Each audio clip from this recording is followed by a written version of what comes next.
ए बेटा, दरअसल रानी की दोस्ती रानी के ऊपर ना, उनके दादा के ऊपर निर्भर बा। अच्छा, कहा कि रानी अपने दादा के कुछ बात जैसे रामायण और महाभारत और गीता का उपदेश मानल जाला वैसे माने ली। अब रानी के दादा कहले हमें, देखा बिटिया, अगर तोहरा के कोनो लड़का पसंद आ जाओ तो ओकरा साथ सीरियस होकर से पहले वो लड़का के हमरा से मिलवा दिया। अब उस चक्कर में कितना सार लोग गैलन मिले और रिजेक्ट होके चले अले। लेकिन उस्ताद, रंजीत के का होई हो? आजकल रानी के आगे पीछे बड़ा दौड़त बा, पगलाइले कुकुर निया नु सरहु फुदुक फुदुक के जात बहो। तो जब पगलाइल कुकुर मतीन फुदकत हमें ससुर तो चारों टांग उठा दिए। उनहु के प्रेम प्रसंग खत्म। गैल रहलन कल ही दादा से मिले, रिजेक्ट होके सारा उचल आयल होंगे। अरे टाइगर भैया, तू इतने विश्वास के साथ कैसे कह सकेला कि आज होकर दोस्ती के क्लाइमेक्स? ए बेटा, हे खोपड़ी के बाल घामे में ना झड़ल बा, अनुभव। अब एगो चमचमाती कार आके रुकी। रुकल? हाँ भैया, रुकल। अब दरवाजा खुल ली।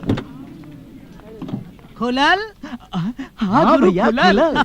अब ओकरा अंदर से खूबसूरत चिकन दुगो टंगरी बहरी आई। भैया, हाँ, अब बेटा एकदम मिनी स्कर्ट और टॉप में खूबसूरत एगो लड़की बाहर निकली। आ गई। उस्ताद, इस कटवा और छोट हो तो बहुत मजा आ जात। क्या कर लेता? मारत सारा ये झापड़ा पे। अब आगे देख, लड़की उतरला के बाद एक हाथ में किताब और दूसरे हाथ से दरवाजा बंद करी टाक और अपने बाल की सिलवट से मारी टाक और करे बाद पलटल। हाँ उस्ताद, बिल्कुल वैसे पलटी जैसे ने आप बताओ। अब हिरनी मतीन पल खात आगे बढ़। भैया, हिरनी जैसन ना, शेरनी जैसन। अबे चुप। खूबसूरत लड़की चाहे जैसे चले, वो लागे ले हिरनी। अब का हुई उस्ताद? अब एगो हाथ एगो गुलाब के फूल लिए आगे बढ़ी। फूल वाला हाथ लौकल। हाँ उस्ताद, फूल वाला हाथ लौक गई। हाँ, वो हाथ जाना लगे कर रंजीतवा कुत्ता के। हाय रंजीतवा क्या? लेकिन आप कैसे जान गए? अब आगे आगे का होई गुरु, का होई? अब आगे क्या है गुरु? कुछ दूरदर्शन पे देख बस ससुर, चल के लाइव कुछ देखा। अब चलो। ई का है? फूल रानी तोहरे लिए, हमरे प्यार का इजहार। आई लव यू रानी। अब एकर कोनो जरूरत नहीं खे। अब एकर कोनो जरूरत नहीं खे। लेकिन काल तक तो सब कुछ ठीक रहा, आज का हो गई रानी? अरे हमार दोस्ती तक कलियां खत्म हो गई। काल है खत्म हो गई? पर का है?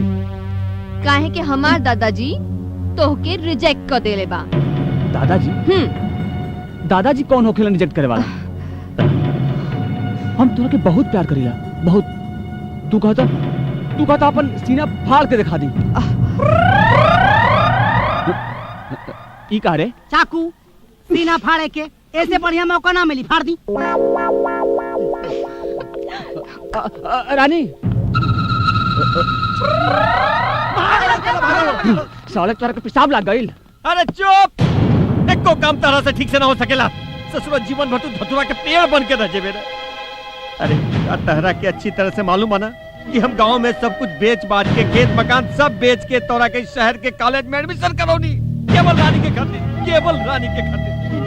और तू ससुरा मुंह लटका के आ गईला हमरा सामने, कहे कि रानी हमरा से मुंह फेर लेला।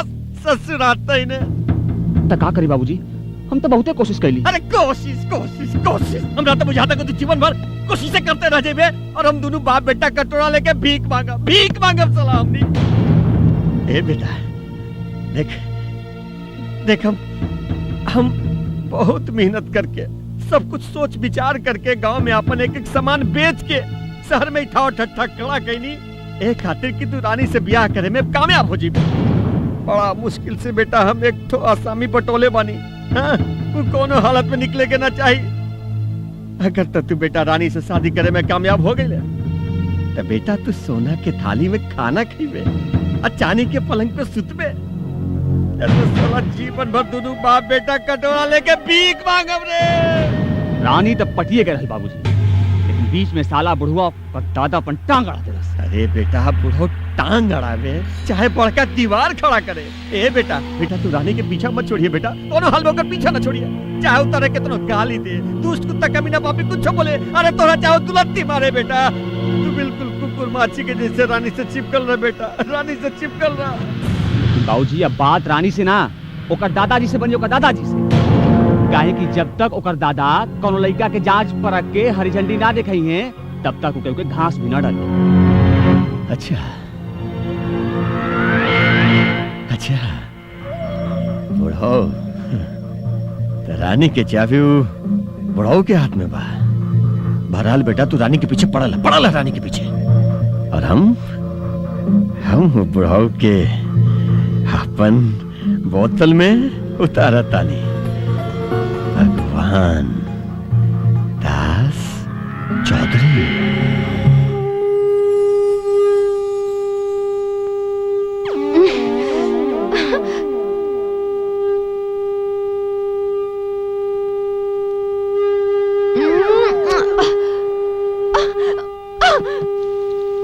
सुना भैया, सुबह हो गई, 1 घंटे के फुर्सत हो गई।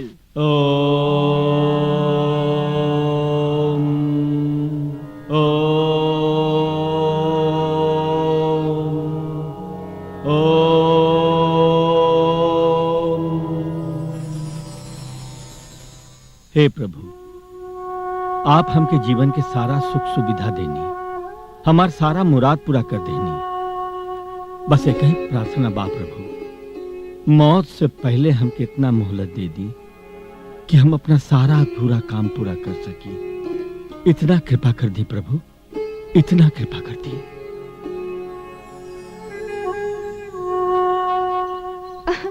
काका दादाजी पूजा करके उठ गए। हाँ बिटिया रानी, अब उठई वाला बानी। नमस्ते नमस्ते। नमस्ते। खुश रह दादाजी, हर रोज पूजा घर में बैठ के भगवान से का मांगीला? अरे बेटी, हर इंसान की तरह हमरो भी अरमान बा, ओकरे पूरा करे खातिर भगवान से प्रार्थना करीले। दादाजी, गाड़ी बंगला नौकर चाकर पैसा प्रॉपर्टी सब तो बारवा लगे, अब कवन अरमान अधूरा रह गइल बा? तोहार बियाह। हमार शादी ब्याह के? हाँ, कोनो अच्छा सा लड़का देख के तोहार बियाह खूब धूमधाम से करवा दी, तो हमहू अपना जिम्मेदारी से मुक्त। इतना लड़का लोग तो आइलन आपसे मिले, आप तो सबके रिजेक्ट कर देले बानी। अरे बेटी, वो लड़का लोग तोहारी करोड़न के प्रॉपर्टी खातिर आयल रहले, तोहरा खातिर ना। हमके तो वो लड़का चाहिए जे तोहार प्रॉपर्टी के ना, तोहके प्यार करे, तोहसे प्यार करे, इतना प्यार करे, इतना प्यार करे कि तोहार बचपन में मुअल माई बाप के याद जीवन में कभी ना आवे। यहाँ तक कि हमहू अगर दुनिया से गुजर जाएं, तो तोहरे जीवन में कोनो कमी ना आवे। दादाजी, हमार माई बाबूजी, सखा सहेली सब रवा बानी, बाकी आपके का करे के बा आप जानी। बस हमके इतना पता बा कि आज हमके कॉलेज से आइले में देरी हो जाए। तेरी हो जाए, बाकी वो का है। दादाजी, रवा की चिंता करे की कोनो बात नहीं खे, काहे से आज कॉलेज में एगो कल्चरल प्रोग्राम बा और ओमे हम मेन किरदार निभावत बानी, इससे देरी हो जाए। दादाजी, रवा चिंता मत करी। अच्छा, बाकी तू अपन ख्याल रखिए। बाय दादाजी। बाय। बात चाहे जौन होखे, लेकिन एक रात में जवन तू हंगामा मचा देला, लइका लइकी सब तोहरे चर्चा करत हवन। भाईवा तो जादूगर हवे, कमाल के काम कैले हवे। हाय। अरे चल देख लिया रे। आई एम रानी।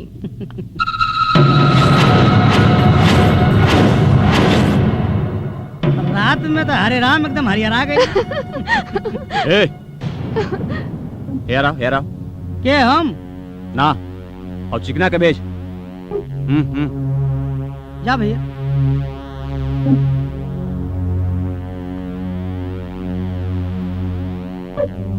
का बात बा? कौना क्लास में पढ़ले रे? Engineering first year diploma. ओहो, तब तते हमरा से जूनियर बाड़े। ए, एकरा के 5 रुपया दे रे। हमरा खातिर जाके बाहर से सिगरेट लेके आवे। हम यहाँ पढ़ाई करे आइल बानी, सिगरेट ले आवे ना।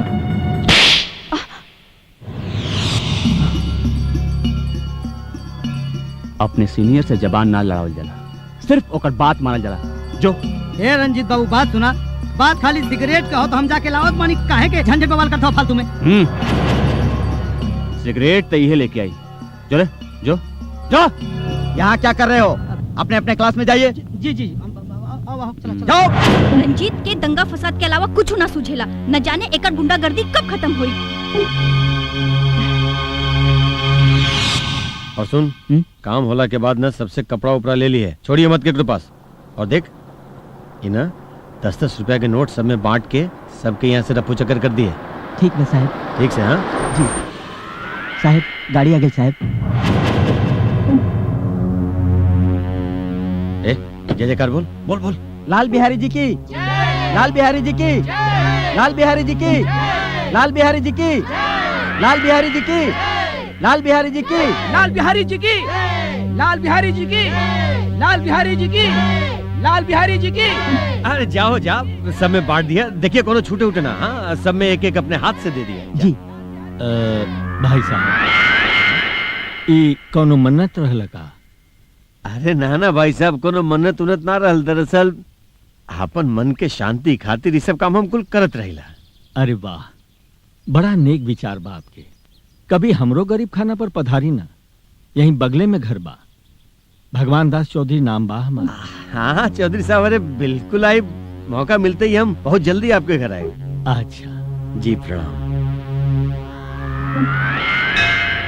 भगवान दास चौधरी। अरे चौधरी साहब, ये मौका के तलाश में तो हम रहली। आई भो, जरूर आई तोरा घर। You idiot! का भइल? गाड़ी खराब हो गई बा। ओह शिट, का भइल हो? एंकर गाड़ी खराब हो गइल बा। अरे तब इतना परेशान भइला का जरूरत बा? चला हम छोड़ देता नहीं। एकर कोनो जरूरत नहीं खे, हम चल जाए।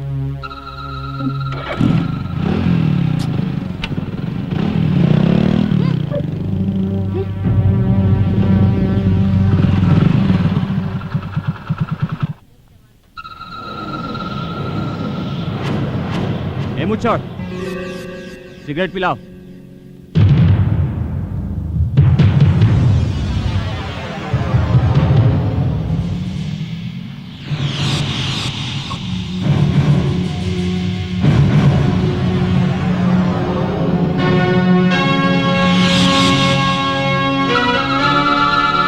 अरे हरामी, तोर भेजा फिर गइल बा।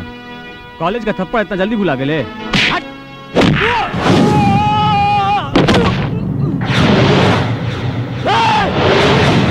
साला तू हमरा ऊपर हाथ उठौले?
वो समझ तो कि ऐसे छोड़ देनी है कि कॉलेज के अंदर रहनी है, और कॉलेज हमरा खातिर मंदिर समान बा। याद रही तो जीवन में कब्बो कोनो लड़का से सिगरेट मत मंगी।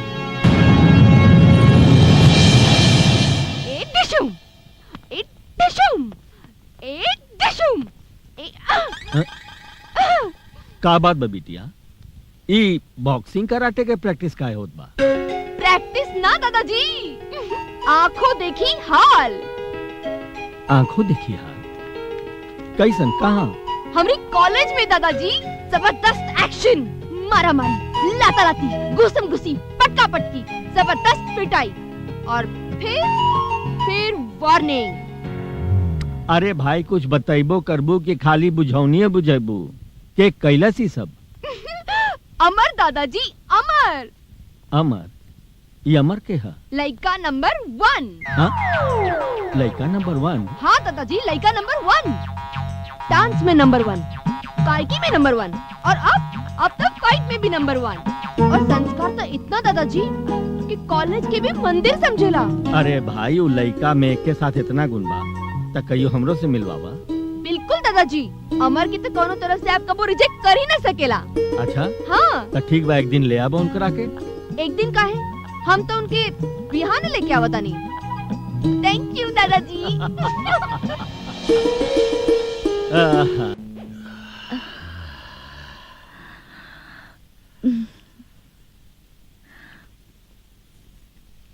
अरे बड़ा मोट बा, सोने के है ना?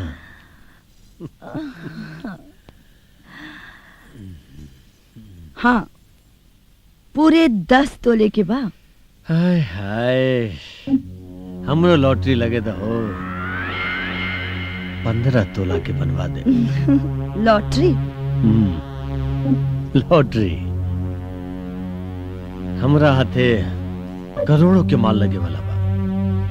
बस एक बार माल हाथ लग जाएगा ना, ये सब नाच गाना बदनामी के धंधा सब छोड़वा के रानी बना के तोहरा अपना साथ महल में रखो हो, महल में। अच्छा, ऐसा कौन सा लॉटरी हाथ लग गई बा? हाँ?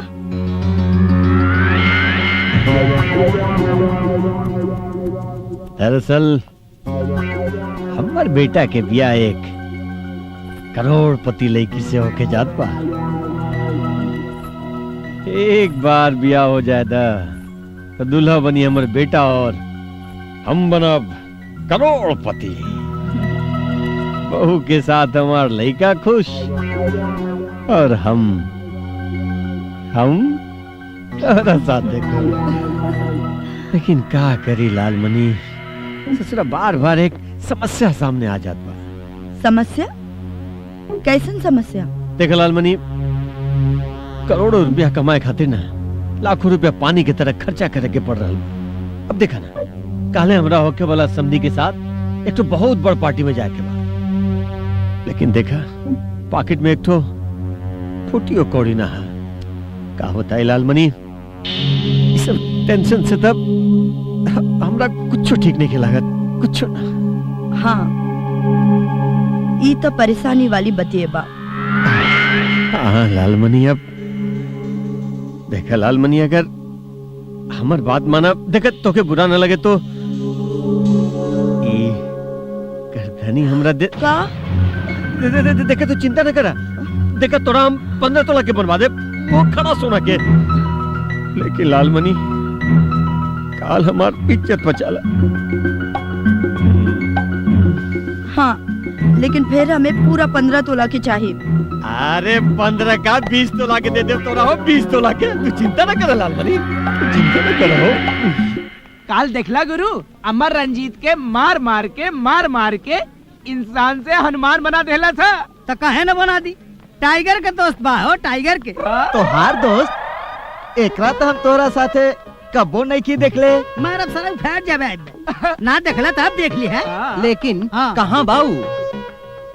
हमका बुझात बा कि रंजीत के डर से आइले नहीं खे। चुप, मारा सारा पे गिरा ठोका। देखो कहीं के बकर बकर साला बीच में बोलेला। हैं? अरे वो मर्द का बच्चा हो यार, मर्द का बच्चा, वो डराए वाला थोड़ा हो। हाँ, अमर की देखला हो? ओहो, तो तू खोजे लगलू अमर के। अमर खोजे वाली चीजें बाड़े, पूरा कॉलेज खोजता, हम लोग अमर के खोजते बानी। खोजा खोजा खोजा खोजा कत्ते न कत्ते मिलवाई करिए।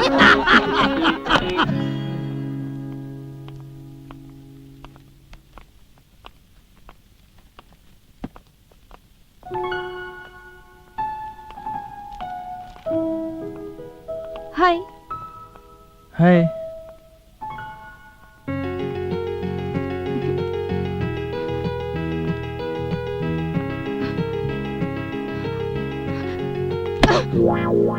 का भाई?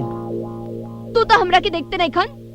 अरे वाह, हम तोरा के यहाँ देखे आइल बानी की पढ़ाई करे आइल बानी? हमरा के तोरा से कुछ बात करके बा। देखो कॉलेज में बात ना, पढ़ाई करी जाला। तुम्हें वो किताब लेके पढ़ाई करा और हमरो पढ़ाई करे दा।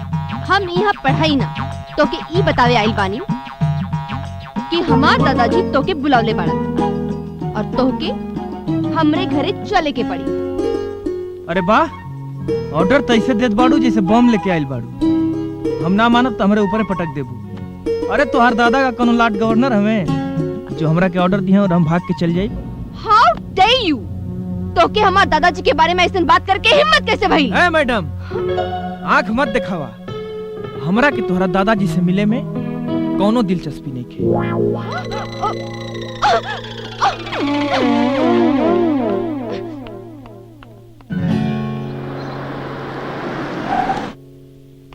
पता ना अपने आप के का समझत हो। तनी एक तारीफ का हो गई, दिमाग सातवें आसमान पे चढ़ गई। सीधे मुंह बातें नहीं की करो। रामू जी का बात है बिटिया? केकरा ऊपर इतना गुस्सा उतार रहल बाड़ू? अमर के ऊपर दादाजी। अमर के ऊपर? बाकी वो का है? दादाजी वो एक नंबर के अखरूबा कहता कि तोहर दादाजी को लाट गवर्नर हवे कि हम चल जाई। ओ तो ये बात बा। अरे तय में इतना परेशान होके के कौन जरूरत है? ना आइले तो ना आइले, उनका से मिले हम चल जाए। आपका भाई। थैंक यू दादाजी। यार बड़ा मजा आई, कमाल के एकदम कुल रहे समझ ले एकदम। कौन फिल्म है? ए भैया, अमर के हा? हे मरते तो के अब ले है ना पता कि कॉलेज में अमर के हा? कै साल से नौकरी करत हवा?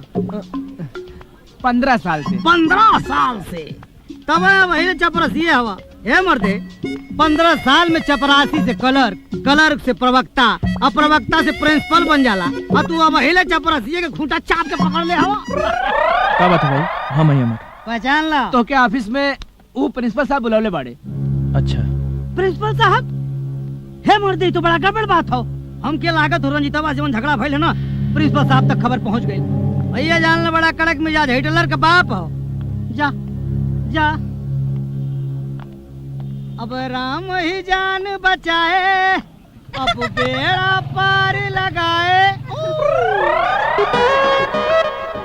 कब से हम एक लाइन मारतानी, अब ये ससुर मुस्किया के गुदगुदा के भाग जाती है। खैर मछली कटिया में फंसे से पहले पहले टुकटुकावे, यह टुकटुकावतिया। May I coming sir? कम इन। प्रणाम सर। तोरे नाम अमर हा? जी सर। तू यहाँ का करे आइल बाड़ा? सर दरअसल कालू रंजीत। काल की बात हम नहीं की करत, हम आवे वाला कल की बात करत बानी। का करे आइल बाड़ा? पढ़ाई करे सर। कौन सी पढ़ाई? Engineering diploma. के बात हो रहा घर में? बस माई बाड़ी। और पिताजी? बचपन में ही पिताजी के मौत हो गई सर, तो उससे हमार माई हमके पाल पोस के बड़ा कैनी। उनकर एगो सपना बा सर कि हम पढ़ लिख के एगो काबिल इंसान बनी। हम बहुत गरीब आदमी हैं सर। हमरा आज भी याद बा कि हमार माई हमरा के कॉलेज भेजे खातिर कौन कौन उपाय कैनी। ला बेटा रख ला तोहरे एडमिशन और फीस के पैसा। माई हमके मालूम बा कि पैसा तू खेत और घर गिरवी रख के देत बाड़ू। बेटा आखिरी समय में तो हर बाबूजी हमसे वचन ले रहे कि हमरे लइका के पढ़ा लिखा के खूब बढ़ान आदमी बनई है। तू चिंता मत कर माई, हम तो आर सपना बाबूजी के देहल वचन जरूर पूरा करब। हमके मालूम बा बेटा कि तू हमार सपना अपन जरूर खेती बाड़ी पूरा गिरवी रख के दूसरे के मेहनत मजूरी करके हमार माई गुजर बसर करत बाड़ी। तब तक पढ़ाई के साथ साथ तो के पैसा के भी जरूरत हुई। नौकरी करबा? नौकरी? हमरे ठो दोस्त के कारखाना बा, वहाँ इंजीनियर के पद खाली बा। कहा तो तुहार नौकरी हम वहाँ लगवा दी। ये कैसे हो सकेला सर? अभी तो हमारी इंजीनियरिंग की पढ़ाई भी नहीं है पूरा भाई, और हमरा के डिप्लोमा भी नहीं मिला। हाँ वो सब तो हमरा ऊपर छोड़ दे। खाली तुहार नाम रही, काम तक केहू और करी, तो के जाके खाली तनख्वाह लेवे के बा। ना सर, हम केहू के धोखा दे के हराम की रोटी ना खा सकते, और जौन चीज के लायक हम ना बानी वो चीज पे झूठ के सहारे कब्जा जमावे खातिर हमार जमीर इजाजत ना दे सर। अच्छा, अब तो जा सकेला। अच्छा, प्रणाम। नमस्ते।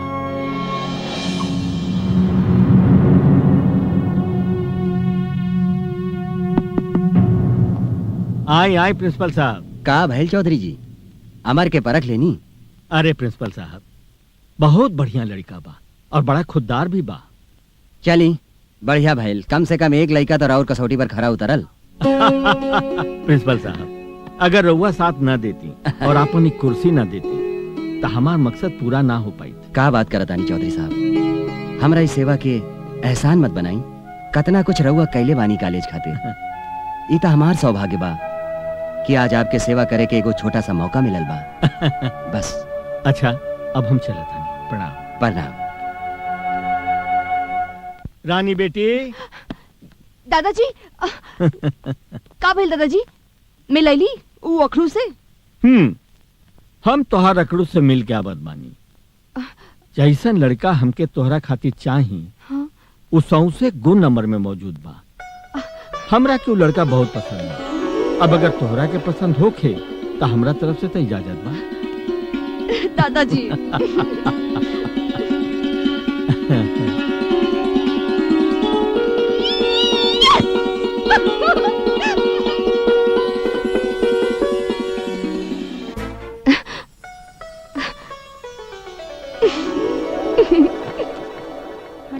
ठीक बतावा ना मैडम से बात करके तुम्हें बताया। ठीक बा, लेक्चर के ठीक हो, लेट हो गया घरे आई बना। ठीक हो, चलो फिर मिलन जाए। हाँ, सही मौका बताइए, आज जहर कर दो।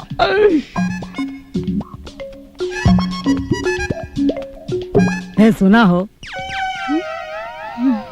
LLCC का किताब रख ले बड़ू। LLCC की किताब? ई कौन किताब होला? ओ तो क्या ना मालूम? अरे LLCC का मतलब होला लौंग लपाटा चुम्मा चाटी। हम ई कुल किताब ना पढ़िला। का है? सरकारी शिक्षा पे कंपलसरी कैले बा। हमके ई कुल अच्छा ना लगेला। अच्छा तो का अच्छा लगेला?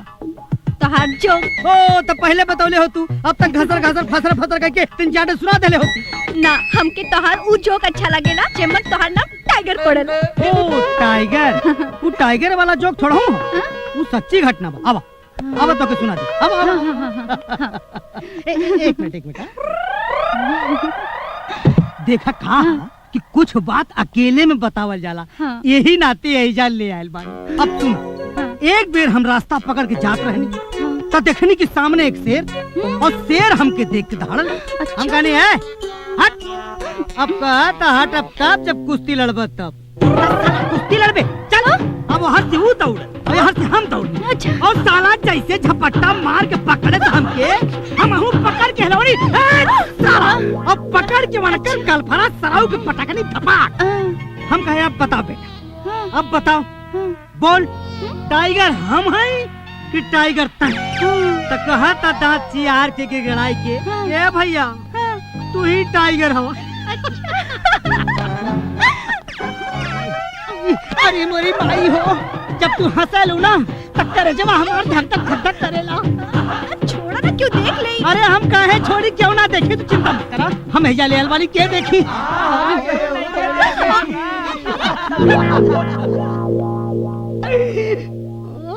फसल मतलब फसल। बैठी बैठी लाल बिहारी जी। अरे भाई, उस दिन मंदिर में बड़ा दान पुण्य करत रहनी। का धंधा बिजनेस बाप के? चौधरी साहब ही पूछी कि का धंधा नहीं के हमरा लगे।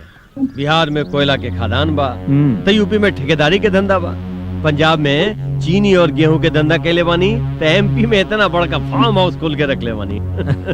और महाराष्ट्र में तो एक्सपोर्ट डिपोर्ट के धंधा बा। और चौधरी साहब, ये सब खाली एक बेटा खातिर बा।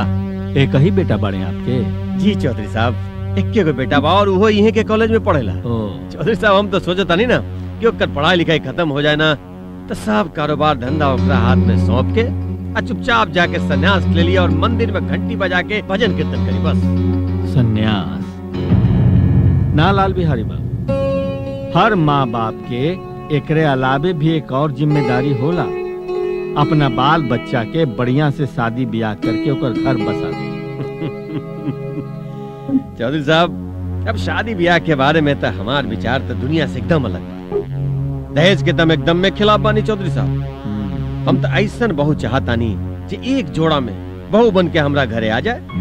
और हाँ चौधरी साहब, हमू घर में तो अपन बेटा के ब्याह हरगिजे न करब जे हमरा बेटा के घर जमाई बनावे के बारे में तनिका सोच भी ले बस।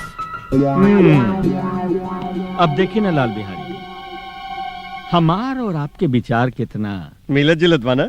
ना कितना अलग बा। अलग बा?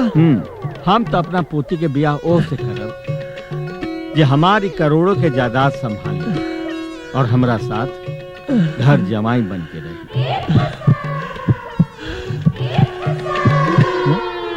का भाई? कुछ ना। तबीयत तो ठीक बा ना?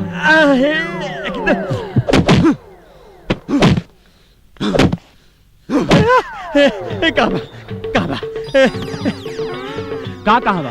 अरे ससुरा छुरी कहाँ बा? छुरी छुरी का होई? अरे छुरी का है बाबूजी?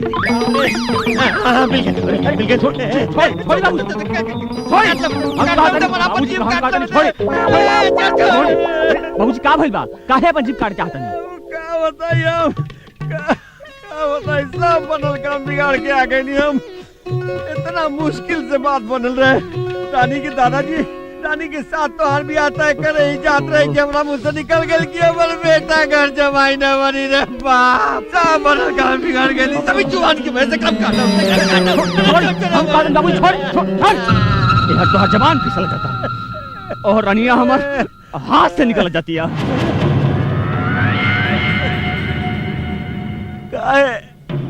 अब का बताई बाबूजी, जब से वो मरवा से हमारा झगड़ा भइल बा तब से उस सलीमा से सीधा मुंह बातें नहीं करत। ए बेटा ऐसा ना बोल, ऐसा ना बोल बेटा। देख देख हमारा हार्ट अटैक आ जाए। एक तो सब काम हम बिगाड़ के आ गए नहीं बेटा। अब तो ऊपर भरोसा मारे बाबू। देख देख रानी के ना अपन चंगुल में फंसा के रख, ओकरा अपन चंगुल से जामत दिए दे बेटा, ना तो सब काम बेकार हो जाए रे बाबू। ए बेटा कोई नया नया तरकीब सोच लो रे बाबू।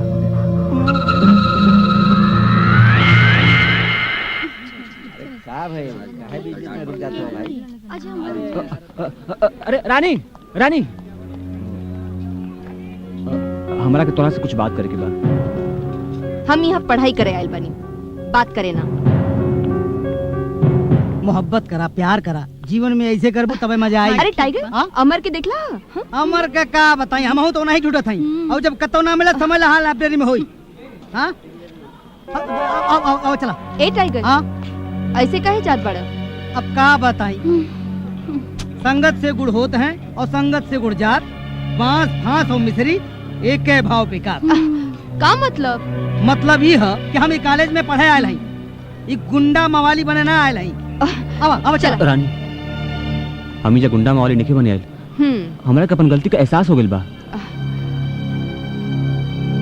अगर तो के अपन गलती के एहसास हो गइल बा तो तोहके अमर से माफी मांगे के पड़ी, काहे से गलती तोहार बा। ठीक बा रानी, तू जैसन काबू हम वैसन करब। तो ठीक बा, चला अमर के पास। चला।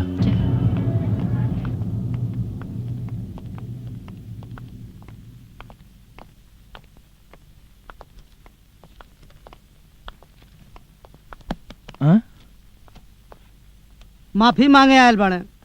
माफी? वो कौन चीज के? दरअसल रंजीत के अपन गलती के एहसास हो गइल बा। हाँ अमर, हम अपने किए पर बहुत शर्मिंदा बानी। आई एम सॉरी यार। देखा रंजीत, जब इंसान अपन गलती के एहसास कैल शुरू कर देला तो ओकरा अंदर अच्छाई की शुरुआत होखे लगेला। और हमनी के बीच सिर्फ पढ़ाई कंपटीशन होके चाहिए, कोनो दूसर बात के ना। ये आज एक बात पे हमरा तरफ से पार्टी। पार्टी? वो कौन खुशी में? आज हमारा बर्थडे है ना, तो ओकरा खुशी में आज हमरा तरफ से पेप्सी पार्टी। वाह, भाई ये खुशी के मौका पर सर्विस हम दे। हम खाली सर्विस ले। Let's go.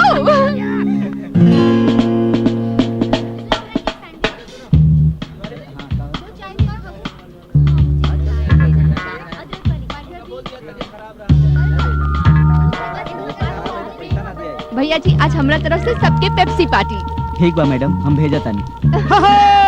सुना भाई लोग, आज रानी मैडम की तरफ से सबहन लोगन का पार्टी।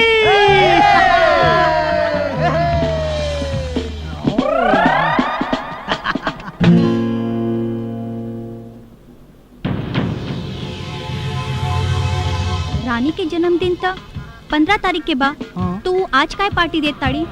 ई सबसे उ सबसे तोहार का मतलब? पार्टी मिला था तो पार्टी ला। ई पी है हमार रानी मैडम, और पी के जब लड़खड़े हैं उनके अपना कोरा में उठा के उनके घरे तक पहुंचाए। Happy birthday to you Rani. Rani specially तोहरा खातिर। Thank you. और अमर हई तोहरा खातिर। Thank you. हम होगा टाइगर हई तोहरा खातिर। जियो बेटा। और बबली हई तोहरा खातिर। Thank you. ए लइकवन के दा।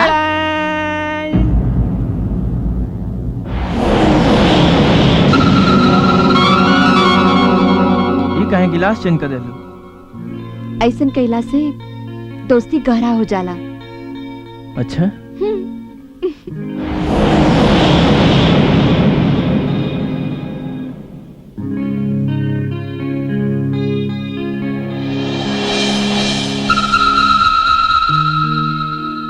अब का भाई?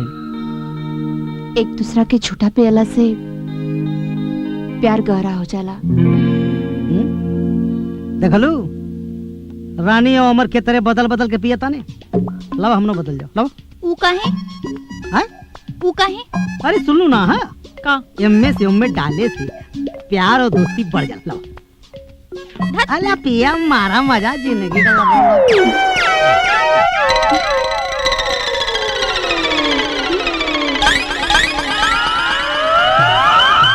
अरे तू तो हमरा के दुद्दू को लौकत बड़ा। तू हमके दूगो देखात बाड़ू। अच्छा, आज तो बहुत खूबसूरत लागत बाड़ू। आइजा ना। ए, हाँ? हम तो उसे कुछ बात कहल चाहता नहीं। तो कहा ना।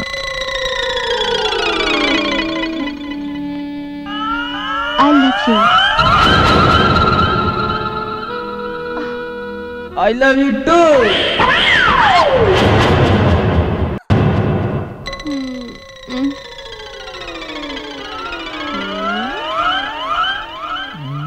ऐसे का घूरत बड़ा लोग है? हाँ? बतावत काहे नहीं खा? ये सब का हो रहल बा? बतावा बतावा का हो रहा बा? काहे बताएं? तू कौन है, प्रिंसिपल हवा का? हाँ। अगर प्रिंसिपल आप हैं तो बड़ी बड़ी कड़क मूछ कहाँ गई? हाँ, कहाँ गए? उजर उजर बकुला नियर बाल जौन रहे वो कहाँ गई? कहाँ गए बतावा? बतावा? देखा, तोहरा लोगन के पहला और आखिरी गलती समझ के हम माफ कर देता नहीं। आगे से ऐसा गलती ना होके के चाहिए। चला जा यहाँ से, चला। कमाल बा, कॉलेज में नकली प्रिंसिपल आ गई बा। चल रे सोनिया। हाँ, चला।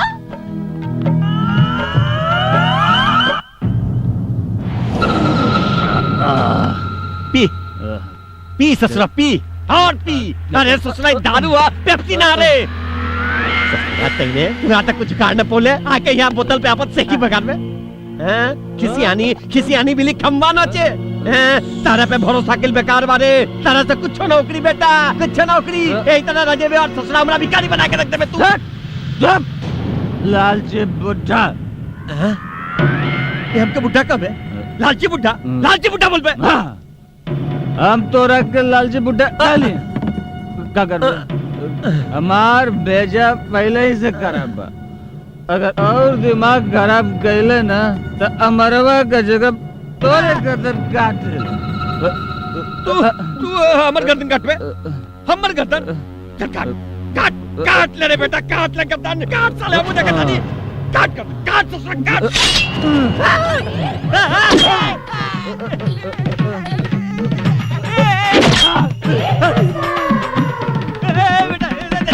हम तो बाप ही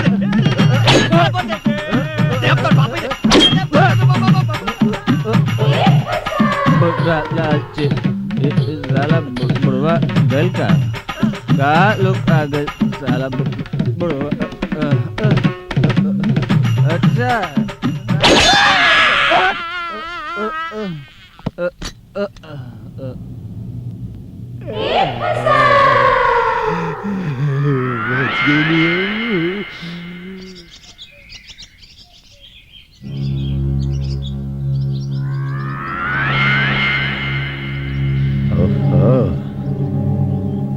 आ गईला हमार बबुआ।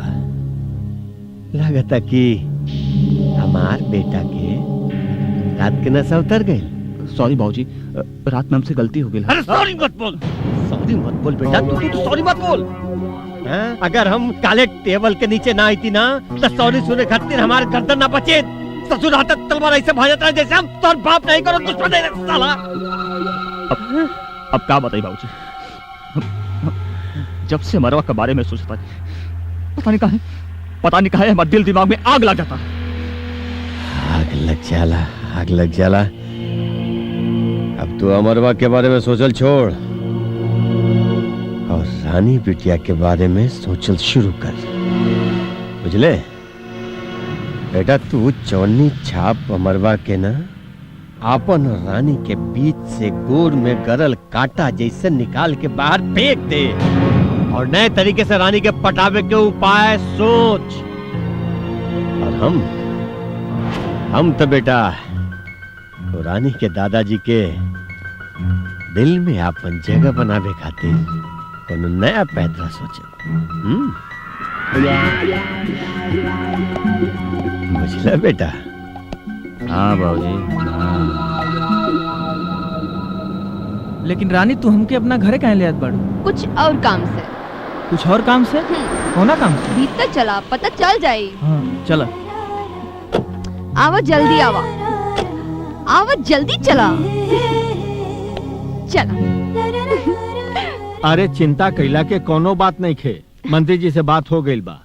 हाँ हाँ अच्छा प्रणाम। दादाजी।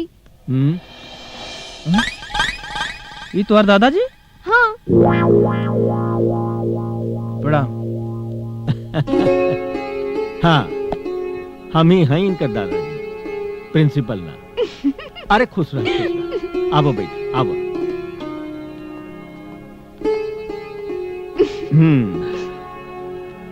दादाजी वो दिन आप हमके ओ दिन ता हम प्रिंसिपल बन के तोहर परीक्षा लेवे गए रहनी और तू परीक्षा पर खड़ा उतरला। देखा हम तोरा से घुमा फिरा के बात ना कर। दरअसल रानी तोहरा के पसंद करेली और हमहू तोहरा के बहुत पसंद करेली। अब अगर तू रानी के पसंद करला तो हम चाहब कि रानी और तोहार ब्याह करा दे। दादाजी रानी तो हमों के बहुत पसंद बाड़ी, बाकी हम अपना माई से पूछले बगैर शादी के फैसला ना ले सकीले। तोहरा बात सुन के हमरा बहुत गर्व हो रहा बा अमर। भगवान करे कि तोहरा जैसन संस्कारी लड़का हर माई बाप के मिले। रह गई तोहरे माई से बात करे के तो छुट्टी में हम खुदे चल के तोहरा माई से हाथ जोड़ के रिश्ता की बात करब। हमरा पूरा विश्वास बा वो हमार बात मान लिया। अच्छा दादाजी अब हम चलत बानी। अरे काहे बैठा, पहला बार आयल बड़ा, खाना उना खा के जाइए ना। फिर कभी आइब त? फिर कभी ना, काले सांझ के आबे के बा। काल फिर? हाँ, तो के पता नहीं के का काल रानी के जन्मदिन न बा। जन्मदिन काल रात के? हाँ दादाजी हम अमर के छोड़ के आवता नहीं। चला चला। जरूर ही लड़की कौनो न कौनो शरारत अमर के साथ हिले होई। हे प्रभु, आज हम बहुत खुश बानी। रउआ आशीर्वाद देके हमार जीवन के सबसे बड़ चिंता से हमरा के मुक्त करा दी। आशीर्वाद दे के अमर जैसन दामाद से मिला के हमरा त सारा मुराद पूरा कर देगी। बस प्रभु, कैसे हो रानी और अमर के रिश्ता बन जाए, तो हम हूँ आपके आशीर्वाद से कन्यादान के ऋण से मुक्त हो जाए। जय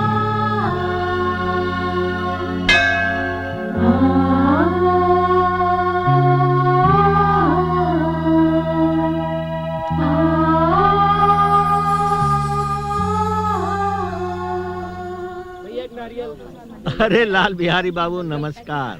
अरे प्रणाम चौधरी साहब। ए बेटा पहुंचो इनके। प्रणाम दादाजी। खुश रह। ये आपके लड़का हो उनका? जी जी चौधरी साहब, बस ये कोई इकलौता बा जेकरा खातिर इतना ताम झाम से बनोले वानी हम। अरे तो बड़ा संस्कारी लड़का बा।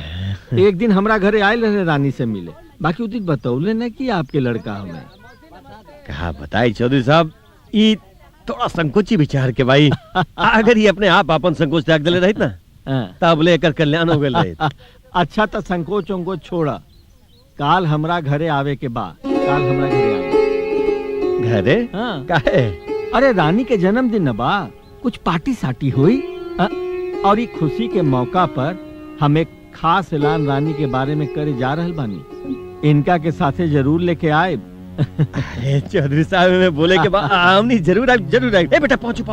अरे खुश रह। अच्छा हम चला था जी। प्रणाम प्रणाम चौधरी जी।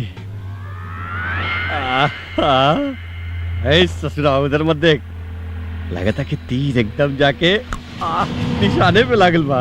जय हो प्रभु जी। अरे बहुत दयालु बाबू जी। जय हो जय। प्रणाम कर।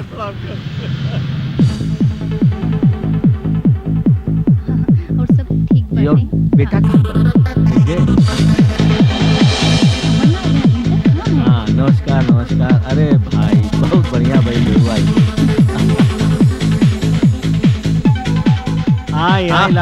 प्रणाम चौधरी साहब, बच्ची के बर्थडे बहुत बहुत मुबारक हो। अरे बेटा तू आगेला अच्छा कइला। अरे कैसे ना होते, आपके आदेश जनरल ताबी के पड़ी। अरे तू यहाँ कहाँ खड़ा बड़ा? जा रानी के फूल उल्टा, वो तोहनी के टोली। हाँ जा बेटा चौधरी साहब के आदेश माना भाई। जा आई बिहारी। आई। रानी हाय।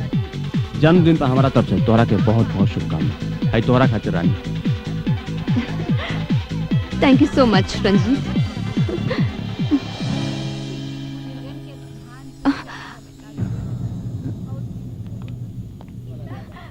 अमर काहे इतना देर लगा देला? सॉरी थोड़ा लेट हो गया। इका छुपावा तारा? कुछ ना। अमर वाओ, हाउ स्वीट, कितना सुंदर बा।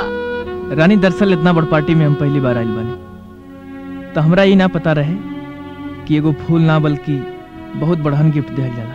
ए पुत्तू, एक गिफ्ट हमरे लिए सबसे प्यारा बा, बाकी सबके गिफ्ट कहीं ना कहीं धरा जाए। बाकी एक गिफ्ट के तो हम अपनी चूड़ा में सजाई।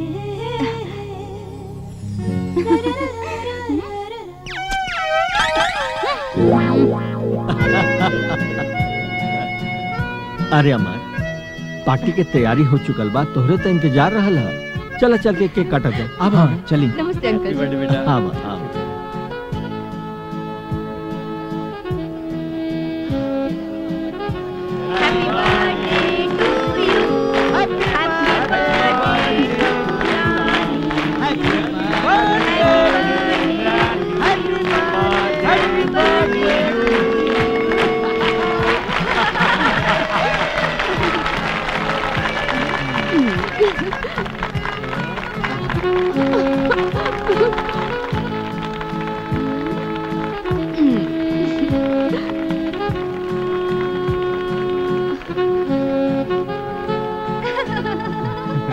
रानी हमरा सुनी भाई लोगन, आज एक खुशी के मौका पर हम एक खुशखबरी और सुनावल चाहत बानी। आज हम अपना पोती के सगाई अमर से करतानी।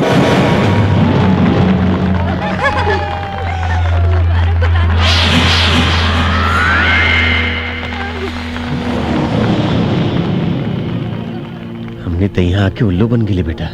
अब अहिं तो बाबूजी खाली उल्लू बनल बढ़ जा, कुछ देर और रुके के त गदहा बन जा। चली यहाँ से चली।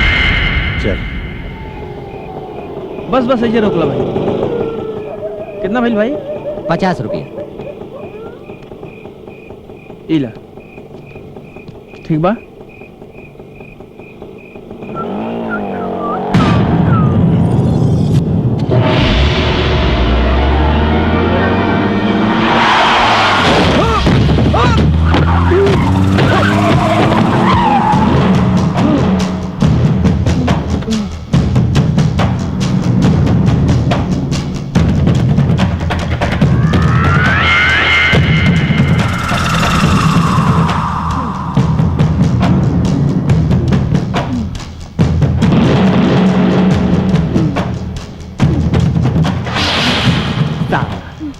हरामी हमरे रास्ता का काटा बनत रहे हा। देख साले कैसन फड़फड़ात बा। एड़ी उठा के चांद छुए के कोशिश करत। जो जो जाके ऊपर चांद के सैर कर, आज जीवन भर रानी के इंतजार कर।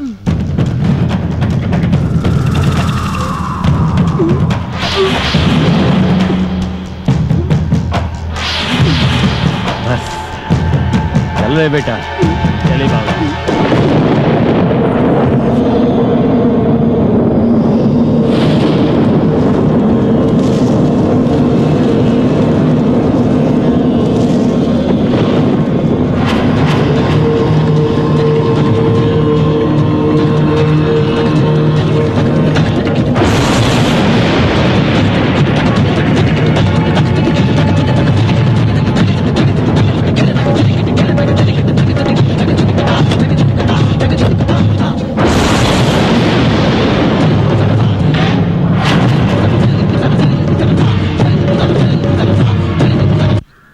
का बताई नगीना, कल रात हम अपने लड़का के विषय में बहुत खराब सपना देखनी। हमार मन बहुत घबरात बा। हमके लागा था हमार लड़का कोनो मुसीबत में बा। कुछ मुसीबत ना, और सपना लड़का लोगन के सपना देखे से उल्टा होला, उनका उम्र बढ़ी, समझ लू। ना नगीना, हमार मन नहीं मानत। हमके ऐसा लागा था हमार लड़का पे जरूर कोनो मुसीबत बा। हम ओके खोजे जाइल चाहत बानी। भोला के माई से कर्जा लेवे जात बानी। कर्जा? हाँ। हम है ना पैसा देवे खातिर, जब तोहरे लगे होई तो दे दी हा, समझ लू। इतना बड़ शहर में तू अकेली कैसे खोजबू हो? हम कैसे न खोज ले, हमार जाइल बहुत जरूरी बा। चला चला चला बहनी, घरे चला, तोके पैसा दे दी। चला हो ए टाइगर, हाँ अमर के देखला? अमर यहाँ कहाँ रहियन? हाँ लाइब्रेरी में बैठल होइयन, त यहाँ कहाँ हेरत हऊ? Yes right. Yes right.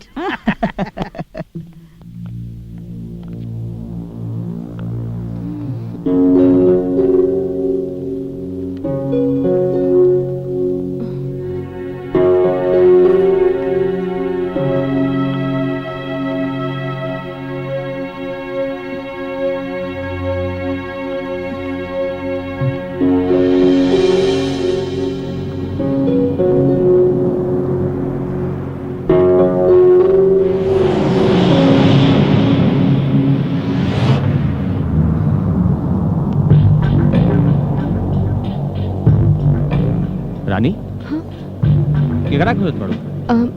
अमर के देखला? ना अमर के तो हमू ना देखली हां, लेकिन का बात बा? ना कुछ ना।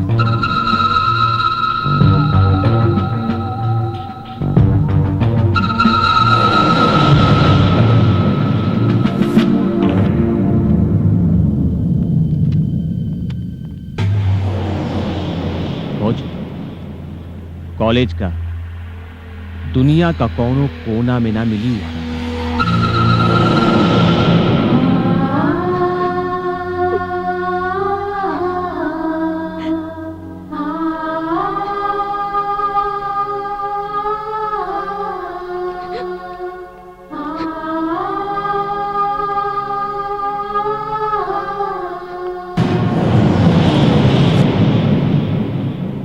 अरे तू अकेले? रानी कहाँ बड़ी? रानी? कौन रानी? कमाल बा। अरे तू रानी के नहीं खजानत? हम कोनो रानी वानी के नहीं जानत। तय कर मतलब कि तब तो तू हमरो के नहीं खजानत। हम तो के कैसे नहीं जानत? हम तो तोरे पूरा खानदान के बारे में जानत हनी। तुम्हार नाम भगवान दास है, तोरे बाबूजी का नाम रामदास है, दादा के नाम भोला दास है और परदादा के नाम भवानी दास चौधरी है ना। बाकी तू हमरा बारे में इतना सब पूछ कैसे जानेला अमर? अमर? कौन अमर? हमार नाम अमर ना, चित्रुस है। चित्रुस? हाँ, हम भगवान के भेजल दूत हैं। भगवान तुम्हार पूजा पाठ से खुश होके तुम्हार विनती स्वीकार कर लेने वाले। 40 दिन बाद तुम्हार मृत्यु होके वाली बा। का सोचा लगे? हमके 40 दिन तोरे साथ रह के तुम्हार मदद करे खातिर भेजल गइल बा। अब जौन भी तुम्हारा अधूरा काम बा ओके पूरा करला। देखा हम जानत है हमरा बारे में तो सब कुछ हमार पोती रानी से जान के तू हमरा साथ मजाक कर रहल बाड़ा। मजाक? मजाक तोरे जैसन तुच्छ प्राणी करेला। झूठ, कपट, छल, धोखा, बुराई, ये सब इंसानन के प्रवृत्ति होला, हम लोगन के ना। ये कैसे हो सके? जौना सूरत में हम तोहरा के अभी देख रहल बानी, इस सूरत तो अमर के है, जेकरे साथे हम अपना पोती के रिश्ता तय कर चुकल बानी।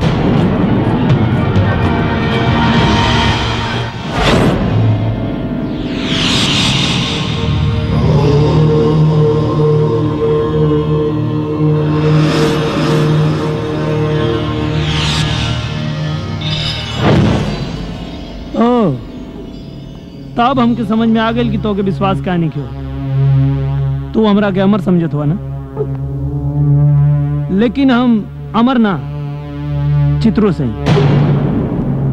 अमर के तो मौत हो चुकल बा।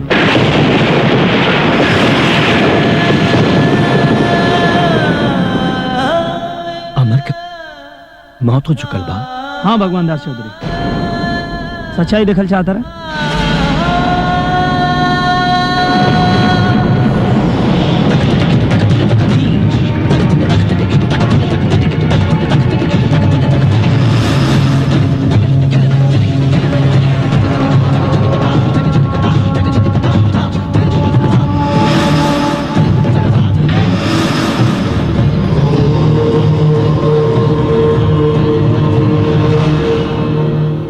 रात देवलोक से जब हम मृत्यु लोक में आई, तभी सड़क पर ही लाश के देखने, इस सुंदर शरीर देख के हमारे मन में विचार आई कि या तो लोग एके जला दी हैं या तो दफना दी हैं, और ना ही तो फिर सड़ गल जाए। और हमके 40 दिन तक वो इंसान के साथे रहे के बाद तो काहे ना हम वो इंसान के रूप में रहे, यह सोच के इस शरीर के धारण करें। चित्रुस, तोहरा के मालूम नहीं कि तू अमर के शरीर धारण करके कितना बड़ा मुसीबत खड़ा कर देले बड़ा। मुसीबत? अगर तू हमार मदद करे आई बड़ा तो फौरन अमर के शरीर ले जाके कहीं छोड़ा। शरीर छोड़ावा? लेकिन काहे? ए ले कि अगर हमार पोती रानी तो के शरीर में देख ली तो गजब हो जाए। एक पहले क्यों देखे तू इस शरीर के ले जाके कहीं छोड़ा। ठीक बा चौधरी, जैसन तो आर मर्जी।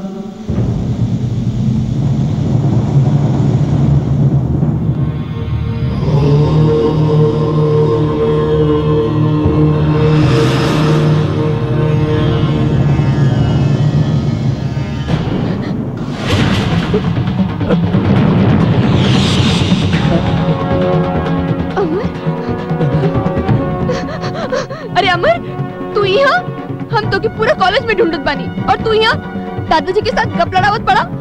कॉलेज काहे ना इला हो? कॉलेज? कैसन कॉलेज? हमके लागत बा कि इनहू के कोनो गलतफहमी हो गई। का मतलब? मतलब ये बा बेटी की अमर थोड़ा परेशान बाड़े, वही से कॉलेज छोड़ के हमरा लग गया। हम इनका समझा देता। लेकिन अमर दादाजी,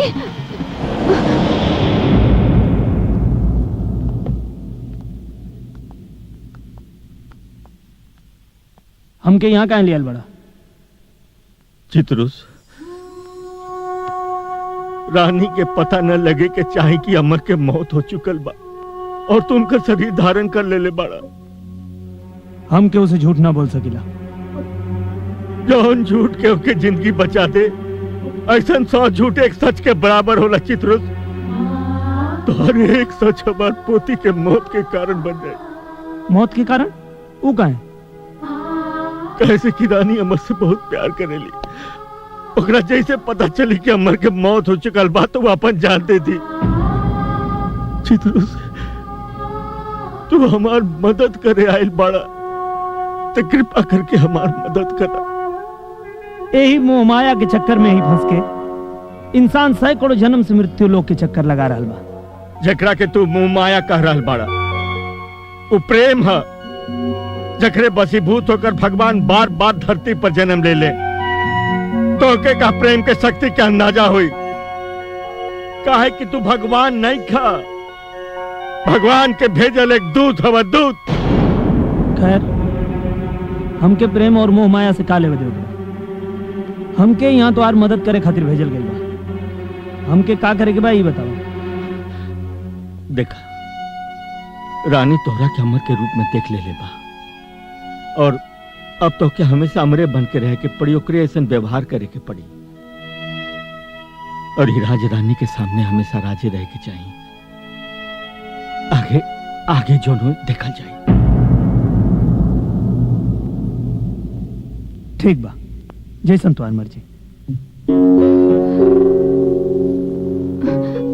ऐसन का बात भइल कि दादाजी के अमर के इतना समझावे के पड़ल हा।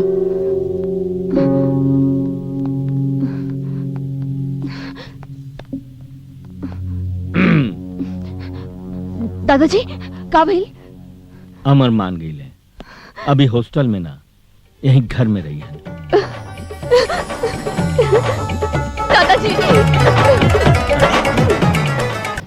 ला ला ला ला ला ला ला ला ला ला। अमर तू हम तोरा के कहीं देखले बानी। हाय रंजीत। हाय हम इनका के कहीं देखले बानी।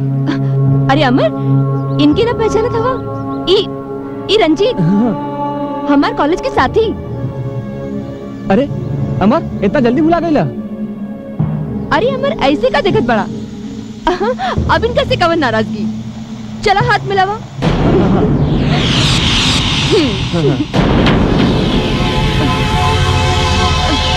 By bye. चला इला अब चला बैठा। अमर बेटा बेटा अमर बेटा बेटा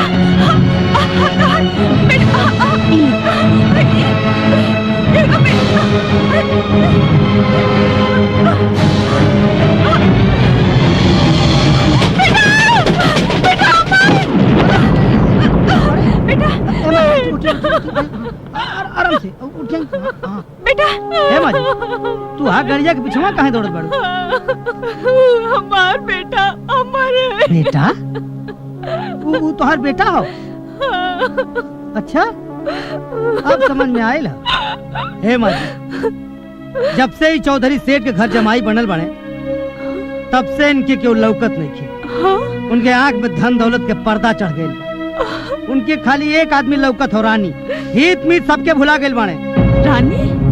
हाँ माजी। घर जमाई? हाँ हम कुछ समझत नहीं थे। हमारे साथ घर चला। हाँ हम तोहरा के सब समझा दे।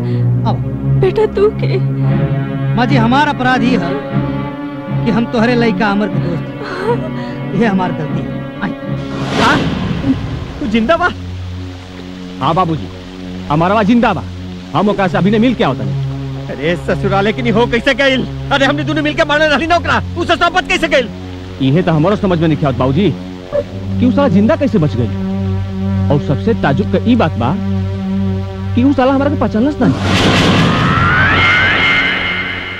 अच्छा ए बेटा चल कोनो बात नहीं है, लेकिन बेटा सुन, जबले हम पता न लगा ली कि सच्चाई का बा तो हरामी बचल कैसे, तबले तू अमरवा से सावधान रहिए बेटा। ठीक बा बाबूजी सावधान रहिए। प्रभु ये आप हमके कौन धर्म संकट में डाल देनी प्रभु। अब तो हमरा अपना आगे कुआं और पीछे खाई दिखाई देत बा। मौत के पैगाम लेकर आप ऐसा नहीं दूध भेज देगी जो हमार पोती के मौत के कारण बन जाए प्रभु, हमार पोती के मौत के कारण बन जाए। आप ही कुछ रास्ता दिखाए प्रभु, आप ही कुछ रास्ता दिखाए कि हम क्या करें, हम क्या करें।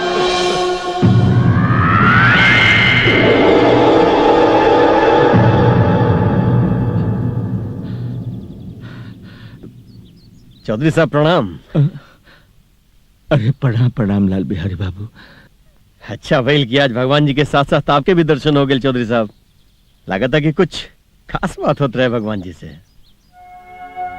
लाल बिहारी बाबू, जीवन में इंसान कब कबो ऐसा मोड़ पड़ा जाला कि या तो खुदे से बात करेला या फिर भगवान से।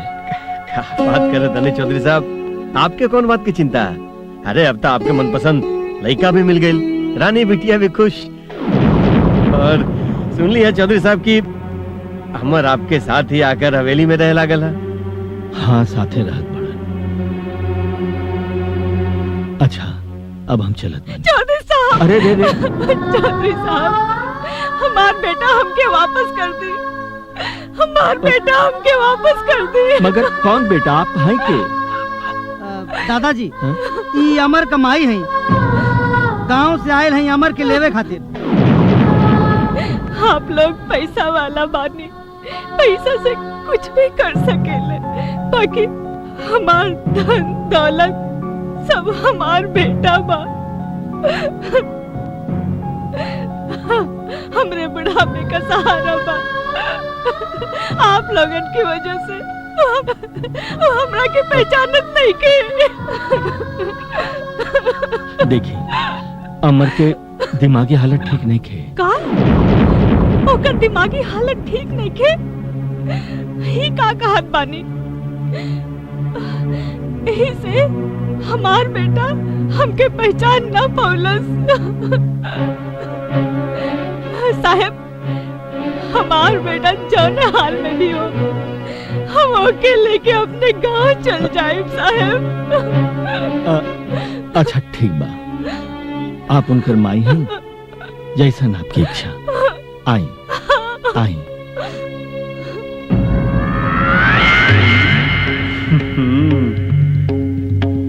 सही बात है हो चौधरी साहब। अरे रानी का कर बारे? अगर तू अपना आँख में पट्टी बांध के हमरा की पकड़ बा तो हम समझब कि तू हमरा के सच्चा प्यार करेला। अच्छा? पकड़ा पकड़ा, आवा आवा, अमर, आवा आवा, अमर अमर है नहीं है नहीं, अमर, अमर अमर है नहीं, आवा है नहीं, आवा है नहीं, अमर अमर है नहीं है नहीं, अमर है नहीं, आवा है नहीं, अमर अमर अमर अमर बेटा, अमर बेटा, अमर बेटा चला, हम तो के ले जाए बानी। चला बेटा। कौन बेटा? कैसन बेटा? हम कहीं ना जाए, हम यहाँ चौधरी खातिर आयल बानी। बेटा ये तो का कहा ताड़ा? हम तो हर माई है, तू हमके काहे देखे पहचान? रोवा चिंता मत करी, हम अमर के समझात बानी। अमर कहने आवा। चित्रुस ये बढ़िया मौका बा, ये अमर के माई है, यही बहाने 2-4 दिन गाँव में चल जा और शरीर रोजे छोड़ के चल आवा। इहो 2-4 दिन रोई है, फिर सबे अमर के भुला जाए। अमर कमाई है, ओके लेवे आयल है। माई प्रणाम। खुश रहा। माई हम चले खातिर तैयार बानी माई। चला चला बेटा चला। ना माई, अमर की मत ले जाए। दादाजी अगर अमर चल गई ना तो हम अपन जान दे दे। माई माई अमर की मत ले जाए, माई अमर की मत ले जाए। अमर हमारी जिंदगी बन चुकल बड़े माई, हम उनका बगैर ना जी सके नहीं, हम ना जी सके नहीं माई। माई हम तो हर दर्द पूछ सकता नहीं, वो तो हर लड़का हुए, लेकिन अब अब वो हमार सुहाग बन चुकल बाड़े माई। हमरा के हमार सुहाग से अलग मत करी माई, मत करी माई, मत करी। उठा बेटी, उठा। हमके ना मालूम रहल कि हमार बेटा के ए तरह के हु चाहे वाला बा। तोहरे दिल में अमर खातिर इतना प्यार देख के हमके विश्वास हो गइल बा कि हमार अमर यहाँ सुरक्षित बा। अब हमरा के कोनो चिंता नहीं के। अमर तो हार बा। माई देखा भाई, सब मामला सुलट गई। मिठाइया कहाँ हो? ली साहब, रसमलाई खाई। अरे बाप रे बाप, ये तो हमारा फेवरेट है जी। ओए हाय हाय हाय हाय हाय।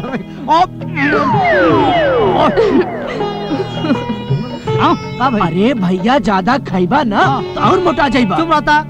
अरे जे खाई रसमलाई वो हमरे मतीन मोटाई, और जे ना खाई रसमलाई तो हमारे मतीन गाल पिचक जाई।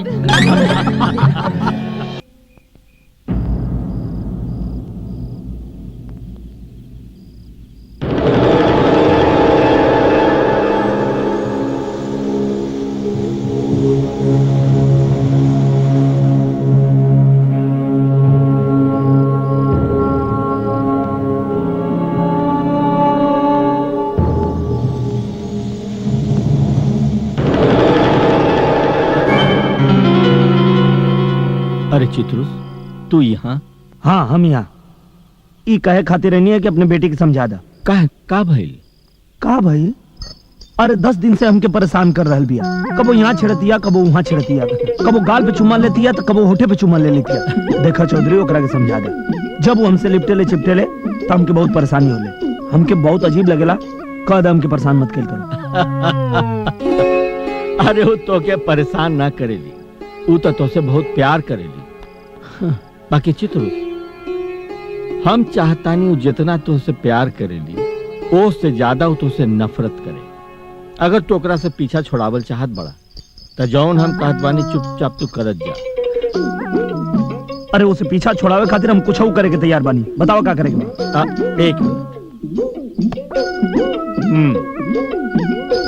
हाई देखा, हाई एक बार तू के पी ले बना तो समझ ल तोहार पीछा ओकरा से हमेशा खातिर छूट जाई।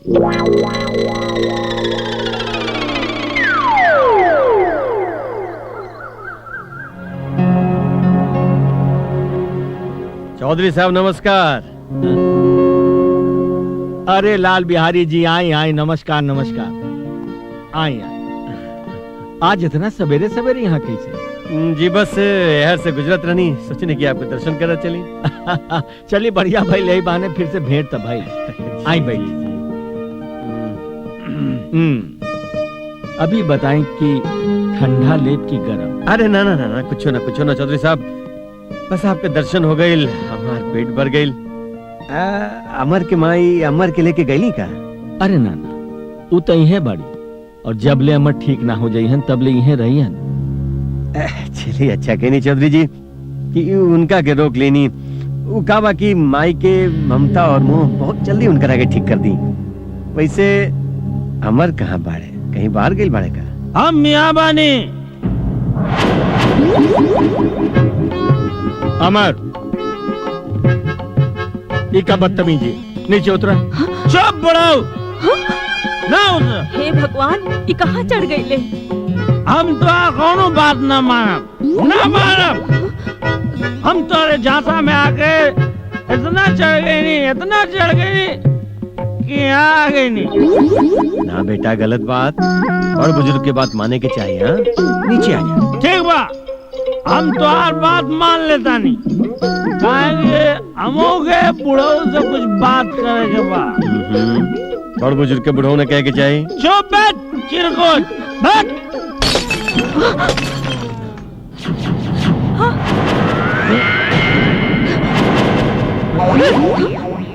बुढ़ऊ, अब तो हमरा के फंसा डाला। हम यहाँ कोने काम से आए रहे, हमरा के कोने काम में लगा देला। हमार नाम बदल देला, हमार काम बदल देला। अरे बुढ़वा, तो से भगवान के बच के रहेगा बड़ी। आज ये हमर ई का तरीका हो। काका ले जा इनकर रखे।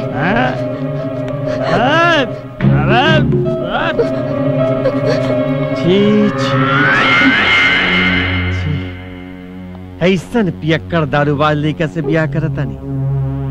चौधरी जी तो रानी के जीवन नरक कर दी।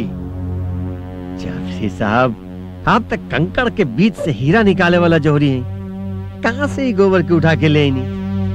खैर, अब राम बचाए अपना रानी बिटिया के पियक्कड़ से। हम जाते हैं चौधरी जी, प्रणाम। राम राम।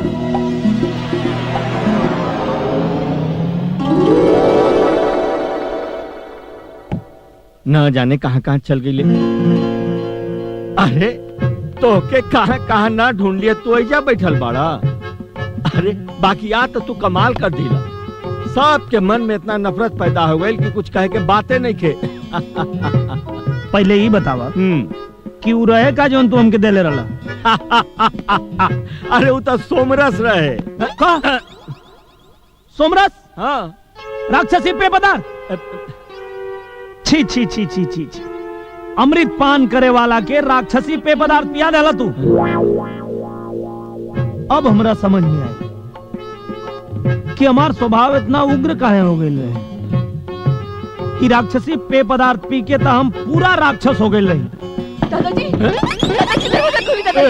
चित्रु, अरे तू कहीं छुप जा। रानी आवतिया, रानी तू कहीं छुप जा। अरे तो का हो गई रानी आवतिया के? तोहरा सिवा हमरा के केहू ना देख सके। अब जा खोला। अरे जाओ। दादाजी, दरवाजा खोली। दादाजी। का भाई बेटी, काहे रोवत बाड़ू? हाँ, काहे रोवत बाड़ू? बोला बोला बोला, का भाई, का भाई? दादाजी, हमरा के माफ कर दी। तोहरा के माफ कर दी? का है? हमरा के माफ कर दी दादाजी। अरे बेटी, कौना बात के माफी? दादाजी, वो गलती अमर के ना, गलती तो हमार बा।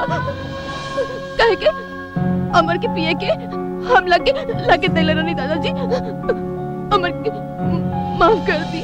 कितना झूठ बोलती है दादाजी, कुछ कहला हो? ना ना, हाँ हाँ, हम कुछ ना करेंगे। अच्छा ठीक है, अब तो रुआ मत, हम तोरा के माफ कर देंगे। दादाजी, अमर के माफ कर दी।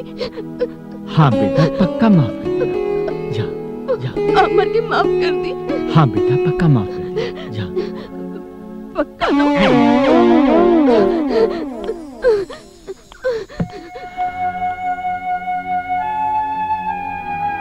देखला चित्रुस, हमार पोती रानी अमर से कितना प्यार करेली। अरे ओकरे प्यार के चलते हुए आज हमरा से झूठ बोल देली, अपने दादा से झूठ बोल देली कि कहीं हम अमर के रानी से अलग न कर दी। कितना प्यार करेली। हाँ बेटी, अमर के कोनो ओझा तांत्रिक के दिखावे के पड़ी। कहे से कि हमार बेटा ऐसा ना रहे। ओकर उठल बैठल, बोलल चालल बात बात में भुला जाइल। ये देख के बुझाता ओकरे ऊपर कोनो भूत प्रेत के साया बा। भूत प्रेत का साया? हाँ, हम तो कोनो ओझा तांत्रिक के नहीं के जानत। हाँ, टाइगर के जरूर मालूम हुई है।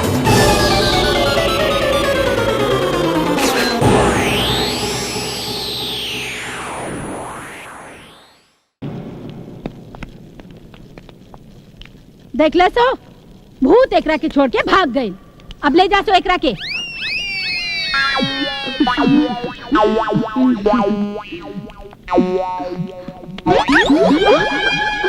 हाँ भाई, पलाई ना, ऊ पैसा हम ना दे। उहे 50,000 रुपया हम अपने हर्जे गर्जे खातिर धैले बानी। जरूरत पड़े पर हम कैसे मांगे जाए? ए हमरी रानी, देखा ओकरा खातिर हम बानी ना हो, तू काहे चिंता करत बाड़ू? लेकिन ए लालमनी, देखा ये एगो अड़चन बचल बा। कैसे करके एकरा संभाल ले बाबू? ए बाबू, तोहार इज्जत संभालत संभालत हम एक दिन कंगाल हो जाए, भीख मांगे के पड़ी। अरे कैसन बात करत ताड़ू? हाँ, हम तो के महल के रानी बनावे के चाहते हैं और तू भीख मांगे के बात करत ताड़ू। काहे ना कहीं यहाँ से इतना रुपया पैसा गहना जौरात सब लेके गईला, ले आइला को वापस। तो देखा तारा एक एक रुपया की एक एक पैसा के हिसाब लिखले बानी हम में देखा। अरे ला अपने हाथ से देखा। ये ना इमे उहो लिखल बा जौन हम तोरा से मांगे आइली हां। अरे इतना ही ना देखा, इमे उ सब लिखल बा जौन हम तोरा के देवे के सोचले रहली। 5 लाख के जेवर देखो ऊपर, 5 लाख के जेवर, एक ठो मारुति कार और एक झुलवा वाला घर तोरा लेल सोचले रहली है। देख लो तो खुद। हाँ लिखल बा। अरे छोड़ तू हमरा समझ नहीं खट्टू, ऐसे नहीं खट्टू समझ तू हमरा। काहे रिश्वत बाड़ा, हम देता नहीं ना। अरे हटा, रुका लेके आवता नहीं।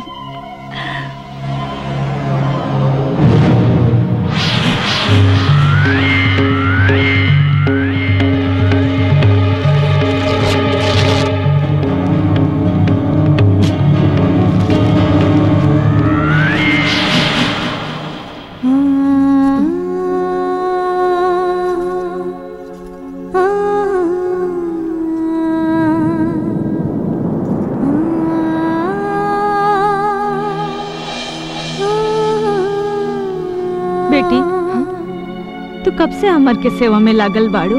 जा तनी आराम कैला, हम बानी अमर के पास। ना माई, अमर के ए हालत में छोड़ के ना ही हमके आराम मिली और ना ही चैन। आप जाए आराम करें, हम एजा रुकब। ठीक बा, कोनो जरूरत होखे तो हमके बुला ली है। ठीक बा माई।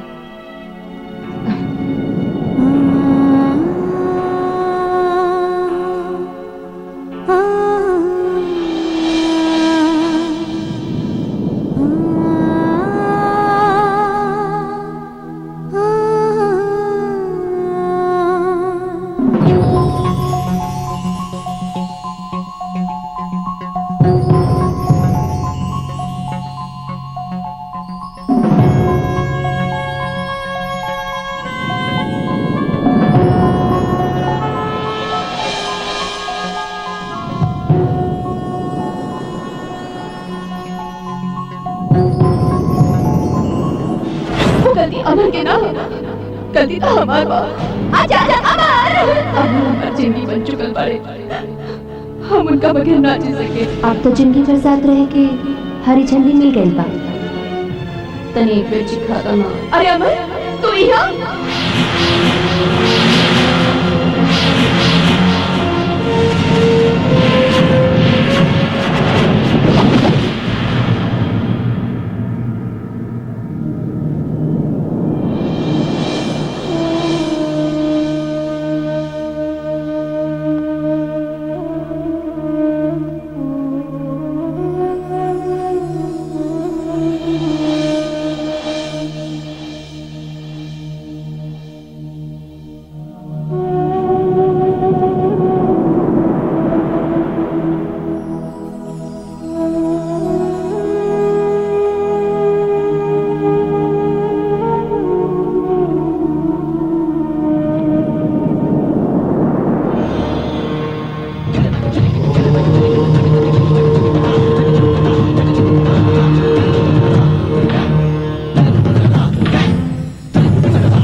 अरे अमर कहाँ खो गल रहला?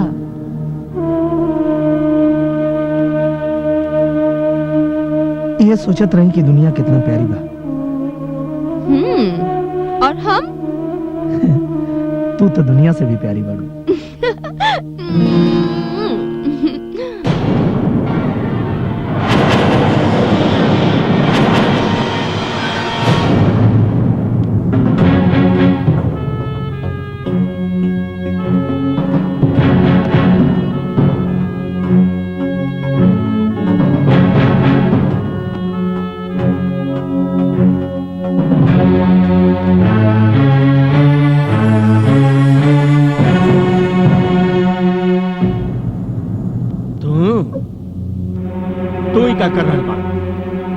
तोहरा के हम भेजले रही रानी के दिल में नफरत पैदा करके, और तो ओकरा के प्यार में पागल बना रहल बड़ा।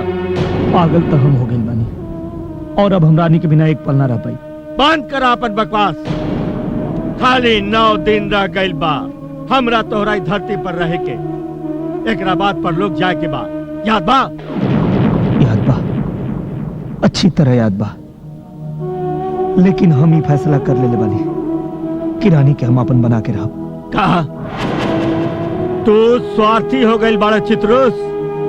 स्वार्थ में इतना अंधा हो गइल बाड़ा कि तू ही भुला गइल बाड़ा कि रानी तोहरा से ना अमर से प्यार करेली।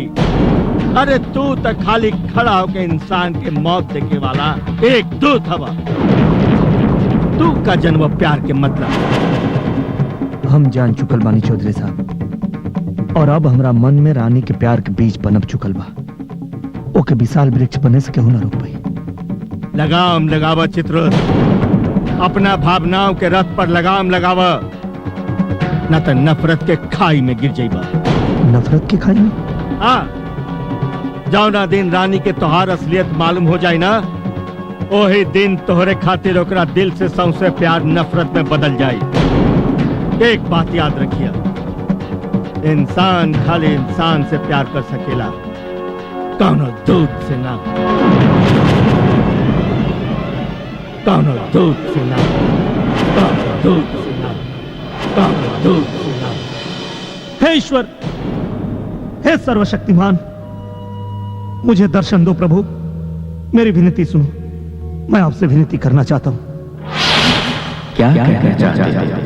हे प्रभु, सर्वशक्तिमान हैं आप, पूरी दुनिया के मालिक हैं आप। सभी रिद्धियां और सिद्धियां आपके सामने हाथ जोड़े खड़ी रहती है। मैं आपसे कुछ विनती करने की अनुमति चाहता हूं प्रभु। क्या कहना चाहते हैं? आप सबकी मनोकामना पूर्ण करते हैं प्रभु। जीवन और मृत्यु के मालिक हैं आप। मैं इंसान बनना चाहता हूं, मुझे इंसान बना दीजिए। इंसान? हाँ प्रभु, जिन इंसानों को हम तुच्छ समझते थे, उन्हीं इंसानों के बीच रह के मुझे प्रेम की अनुभूति हो गई। इसीलिए मैं इंसान बनना चाहता हूं। ये असंभव है। आपके लिए क्या संभव है प्रभु? आपके इशारे पे तो सृष्टि का चक्र चलता है। मेरी विनती स्वीकार कीजिए प्रभु। नहीं, तुम जीवन और मृत्यु के बंधन से मुक्त हो।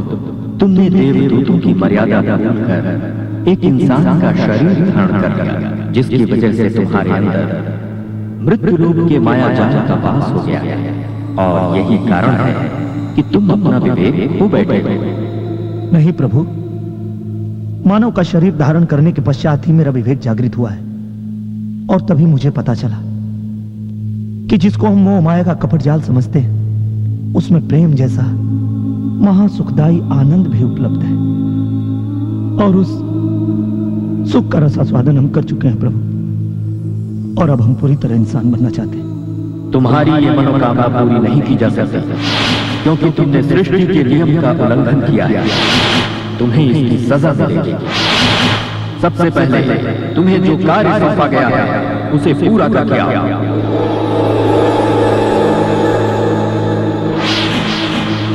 लाल बिहारी जी, हम चाहता नहीं कि ये ब्याह जल्द से जल्द हो जाए चाहिए। अरे चौधरी साहब, बहुत जल्द हो जाए, बल्कि हम तभी से जाकर तैयारी में जुट जाता नहीं। आप बिल्कुल चिंता न करी। जी बाबूजी। चलिए प्रणाम। प्रणाम बेटा, पहुंचो। अरे ना बस ठीक बच्चे। अच्छा चौधरी साहब, अच्छा चलो।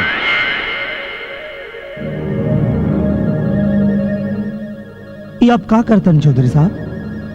आपके पता बा कि ये दोनों अमर के कातिल हमें। ये लेकर आने के लायक नहीं है के केकरा लायक बाई हमरा अच्छी तरह मालूम बा। तू हमरा के सलाह मत दा, अपना काम करा।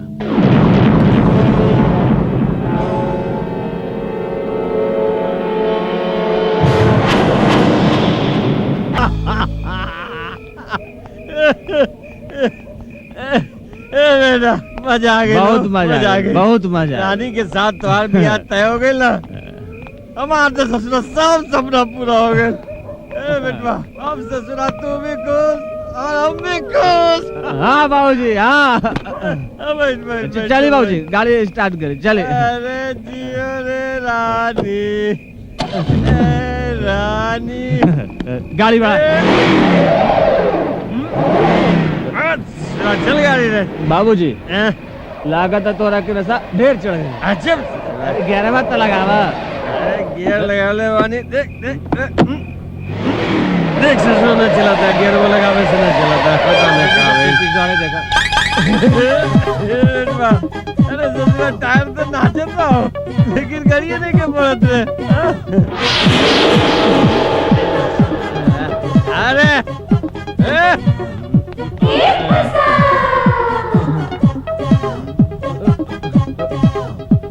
ससुराई तक गाड़ियाँ तो उठल बा हो।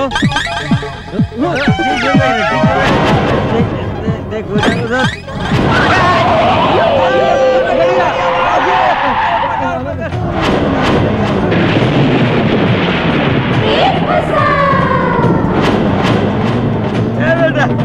अरे हम तो ससुरा पारे पानी रे गाड़ियाँ क्या चला बता रहे। हाँ बाबूजी तो गाड़िया में क्यों लेके इस साली चलत कैसे भी हो।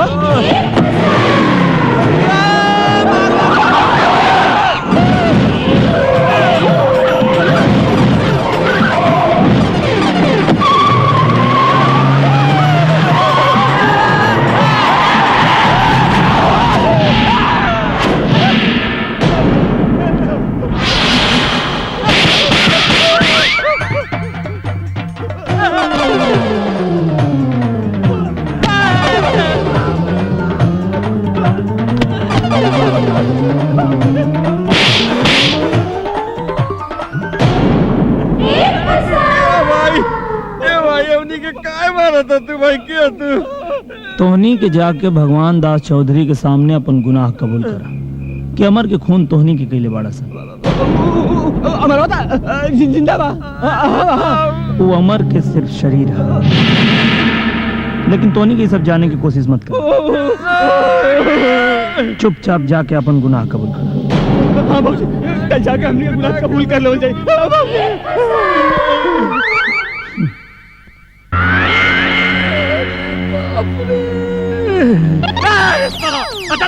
आवाज देवे की चाहिए कि ना तोरा। बाबूजी हम तोरा के आवाज देवे ना हम तोरा के समझावे बानी कि चलो रानी के दादाजी के चल जाओ और चल के अपन गुनाह कबूल कर लो। जब ससुरा अरे बोड़ा गेल मारे का दिमाग में गोबर का चला तोरा। लेकिन क्या होगा बाबूजी। अरे बेवकूफ अगर रानी के दादाजी से बता देवे ना तो उनके दादाजी तारा से रानी के बियाह ना होकर दी उल्टे ससुरा जेल भेज दी जीवन में जाके चक्की पीस से अलग ससुरा बात करता। लेकिन बाबूजी भूतवा अरे तेरा मत रे भूत रे बेटा। ए बेटा बेटा दिनवा में भूत ना पकड़ला रे बेटा दिनवा में भूत ना पकड़ला। हाँ बाबूजी लेकिन बेटा इतना आसानी से तो माता जी के ना जा दे। अब तो ससुरा कुछ ऐसा सोचे के पड़ी एक दिन में साला पूरा के पूरा चिंते दूर हो जाए। हाँ बेटा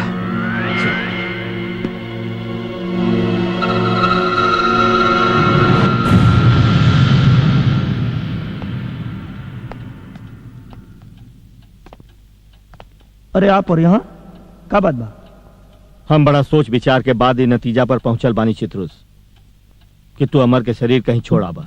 शरीर छोड़ाई एकरे अलावा कोनो दूसरा रास्ता नहीं है।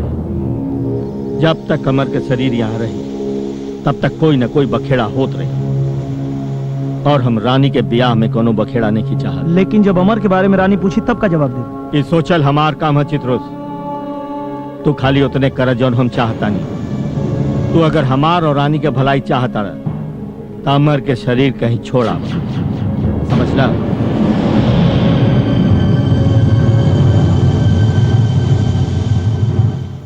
देखा रानी जल्दी से 7 फेरा मार ला ना तो चुड़ैल धरी तो जान ले फिर।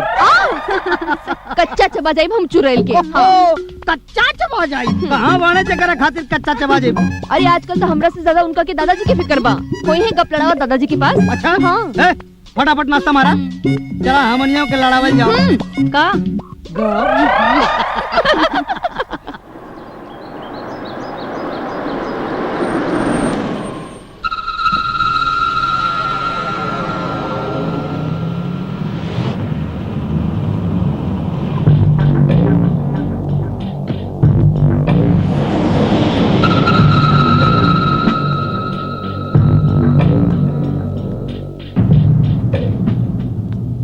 अमर कहाँ बाड़े?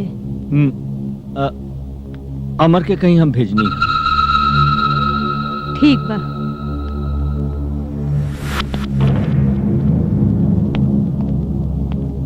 प्रणाम दादाजी।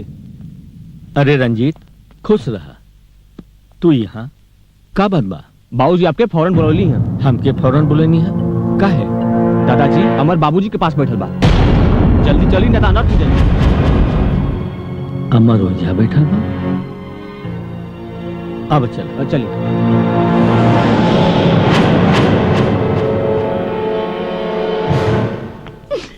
चला अब अमर की बड़ा खिंचाई मजा करता आइले। अरे अरे माई का भाई दादाजी कहाँ गईलन? दादाजी रंजीत संगे गइल बाड़े। हाँ? और अमर जाके लाल बिहारी संगे बैठल बाड़े।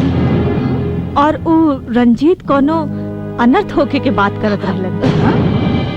दादाजी रंजीत के साथे अमरलाल बिहारी के साथे हमके तो दाल में कुछ करिया और चावल में कुछ लाल नजर आवत। हाँ? कहे से कि बाप बेटा दोनों नंबर 1 के जालसाज। रानी हमनी के पीछा करे पड़ी। चला आजा। चल रानी बेटी हम चलब। ना माई आप कहाँ जाए? आप ए जरूर की। हाँ ना ना बेटी हम चलब। पता नहीं कौन बात बा। चले जाना। अगर माँ जी चले चाहते हैं चले दी। आई माँ जी आई। आवा, आवा, चला, चला।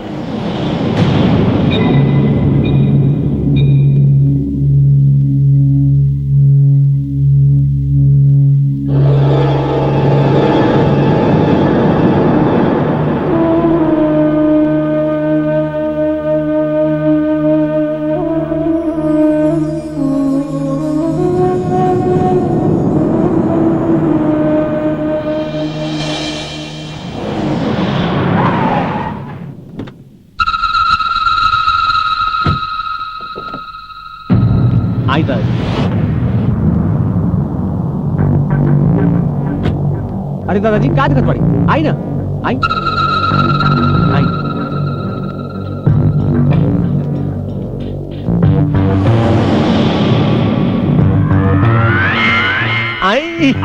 आई चौधरी जी। अरे आई चौधरी जी आई। आपका बहुत बहुत स्वागत है भाई।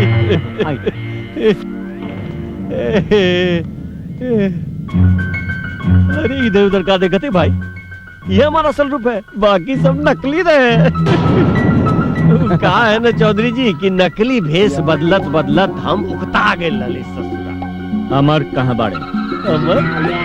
अमर कहाँ भाई? यहाँ अरे यहाँ तो आपके हम बुले लिए भाई, बहुत जरूरी काम रहे आपसे। ऐसन कौन जरूरी काम रहल के हमके यहाँ बुलौला? नैन लड़ जाई है तो मनवा माँ कसक होइबे करी। अरे सब लोग कहाँ बा? क्या है? अरे बेवकूफ, तोरा से पूछे तानी कहाँ बा सब लोग?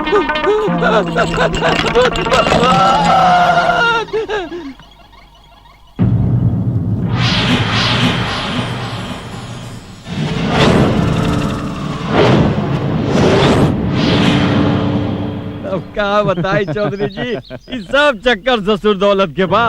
पहले आपके दौलत पे हमार नजर है, पता नहीं बीच में ससुरा कहाँ से आके मरवा टपक गई। अरे कैसे कैसे करके ओकरा रास्ता से हटौली। हाँ मुआ दिली ससुरा के। एकर मतलब कि अमर के कातिल तू लोग हवा?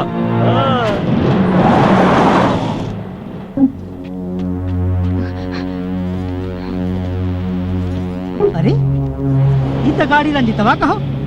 एक मतलब दादाजी और अमर दोनों नहीं बने। हाँ अब चल। अच्छा अभी आप एक काम करिए चौधरी जी, ये पेपरवा पे ना आप साइन कर अपन सब जमीन जायदाद हमरा बेटवा के नाम लिख दी। अरे तब बे ना आपके बेटी जाके खुश रही एक साथ। तू का समझला कि तोहार गुंडा से डर जाए? तोहरा के तब फूटी कौड़ी न दे, और तोहार बेटा से तो अपना पोती के बियाह कबो न करब।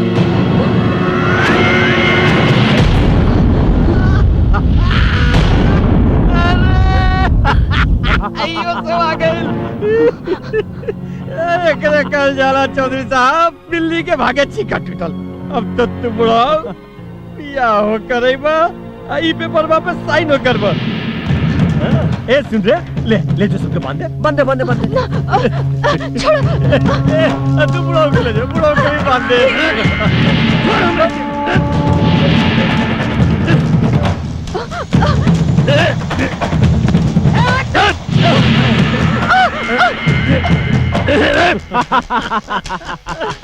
बेटा अरे देख रे पुतोहियो आ गई लो। ओकरे लेके जो जाके बनाओ, ओकरे शादी खातिर राजी कर। जी बाबूजी।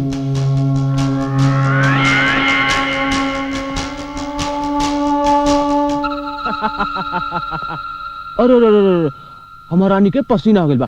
पोछले ताने सुन लू है ना बाबूजी का कहलन। हम अमर की अमानत हैं। अमर के सिवा हमार जिस्म के केहू ना छू सकेला। हम अपन जान दे दे, लेकिन तोहरा जैसन के साथ हरगिज ना शादी करब। चुपचाप मान जाओ, न तो जबरदस्ती से अनुर पहना दे।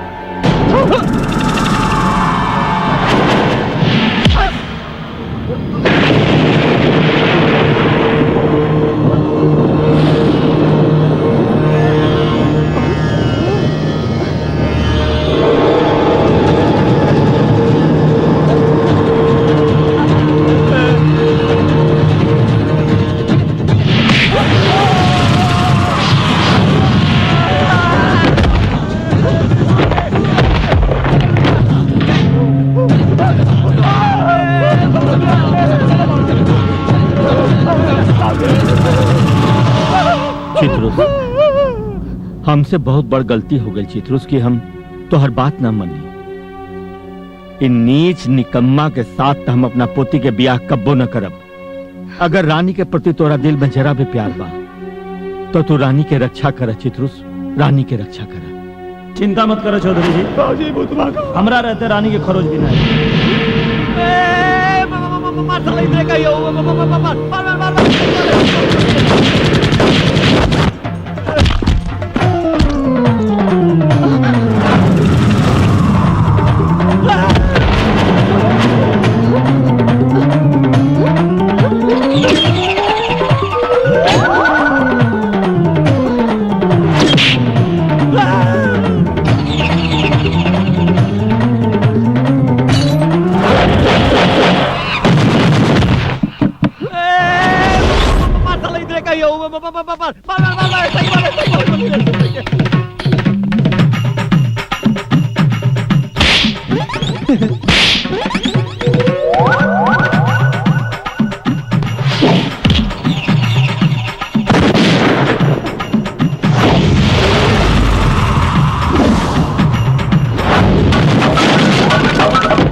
जहाँ बाड़े रुक जो ना तोर माई के काट दे।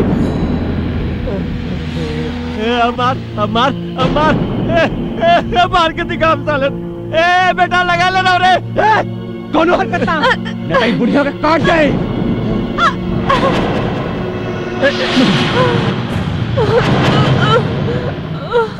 अरे हमारे साले की तरह तू। हे भगवान, हे प्रभु, हे जगत अभियंता, मेरी फरियाद सुनो प्रभु, मेरी फरियाद सुनो प्रभु। अब क्या हुआ? मुझे अमर की आत्मा वापस चाहिए प्रभु। मैं अमर की आत्मा को वापस लेने आया हूँ। ये असंभव है। नहीं प्रभु, आपके लिए कुछ भी असंभव नहीं है। आप तो सभी शक्तियों के मालिक हैं प्रभु। इस असंभव को संभव बनाइए, नहीं तो इस देवदूत का दिया हुआ वचन झूठा हो जाएगा। मुझे अमर की आत्मा वापस दे दीजिए, अमर की आत्मा वापस दे दीजिए प्रभु। तुम ऐसा क्यों करना चाहते हो? प्रेम के वशीभूत होकर प्रभु।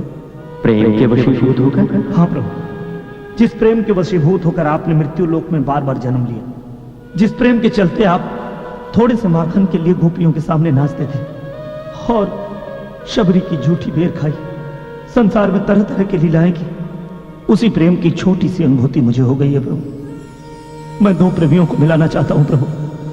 इसके लिए तुम्हें स्वर्ग का सारा सुख, अमृत का पान और हजारों वर्ष की आयु का त्याग करना पड़ेगा। मुझे मंजूर है प्रभु। अमर की आत्मा वापस करने के लिए मैं अपने अस्तित्व की आहुति देने के लिए तैयार हूं। तो ठीक है, मैं तुम्हें मात्र 1 घंटे का समय देता हूं। ठीक 1 घंटे के बाद तुम्हारा अस्तित्व तुमसे छीन लिया जाएगा। ले जाओ अमर की आत्मा को और उसे लौटा दो।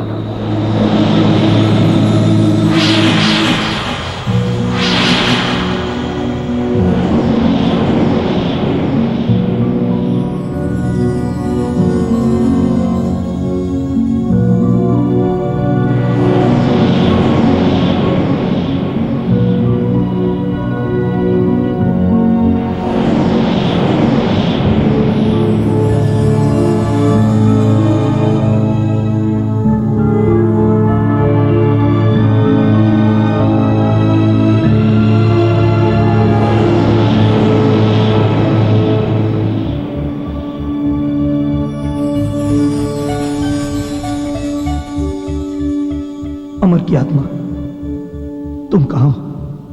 मैं यहां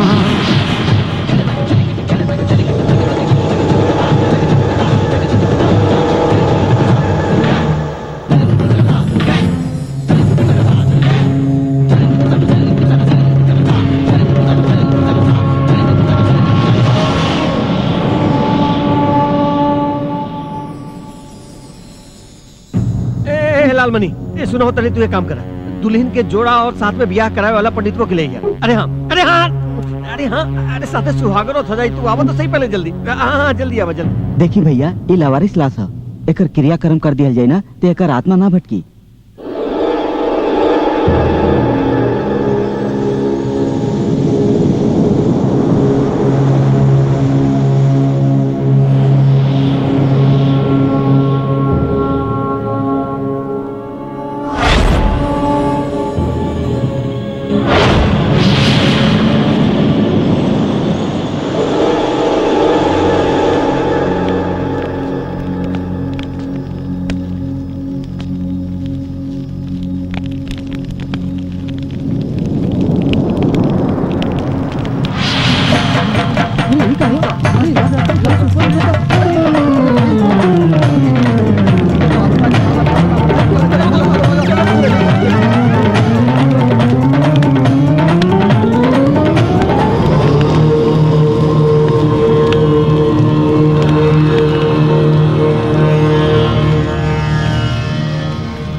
हम यहाँ कैसे आगे नहीं? हमारा एक्सीडेंट तो रोड पे भइल है। जल्दी से पुराना गोदाम में पहुंचो। क्या बड़ा तू क्या करवा चाहिए? ये सब जाने खातिर अभी बहुत समय बा। फिलहाल तुम्हार माई चौधरी और रानी की जान खतरा में बा। जल्दी पहुंचो पुराना गोदाम में। गोदाम? ए पंडित बा, जल्दी जल्दी तैयारी शुरू कर, ससुरा कभी आ सकेला भूत। अरे हमने के कितना देर होगा था, हम कब तैयार होके जाए? अरे सबर कर बू, हम कब तैयार होके जाए?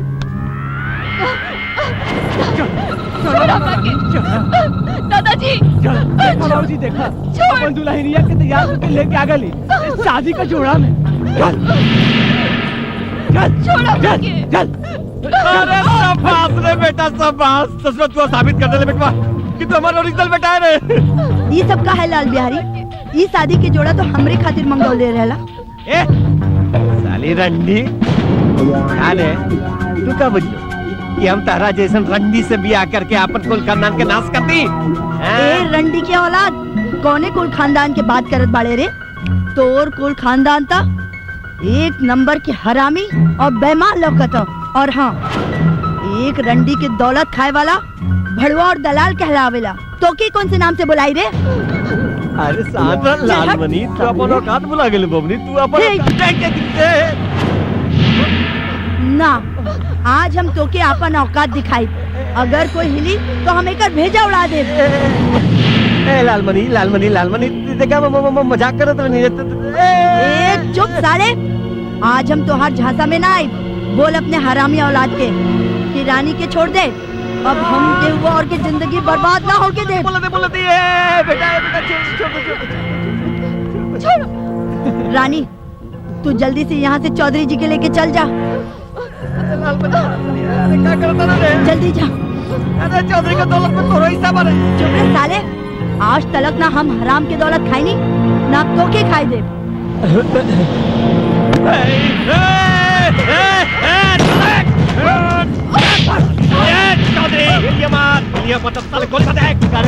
साले साली रही हैं? तू साली शेर के मुंह से शिकार छीनल चाहत रहे? हाँ? साली शेर और तय भड़वे, तय तक कुत्ते से भी गए गुजरल बाड़े। आगू साली हराम जाती।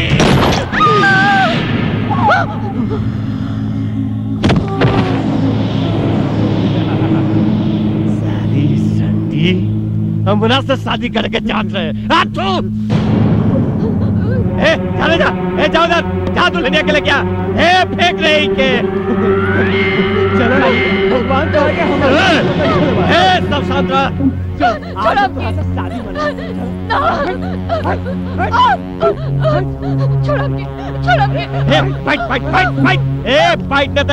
ओकरे जैसन मार दे बुढ़ो के भी गोली। ना बेटी, तू हमरे मौत के परवाह मत करिया, बाकी एक कमीना से बियाह मत करिया। पंडित मंत्र पढ़। हरि ओम मंगलम भगवान विष्णु मंगलम गरुड़ध्वजा मंगलम पुंडरी अरे जल्दी पढ़ मंत्र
चित्रोस, तुम्हारा समय अब पूरा हो चुका है।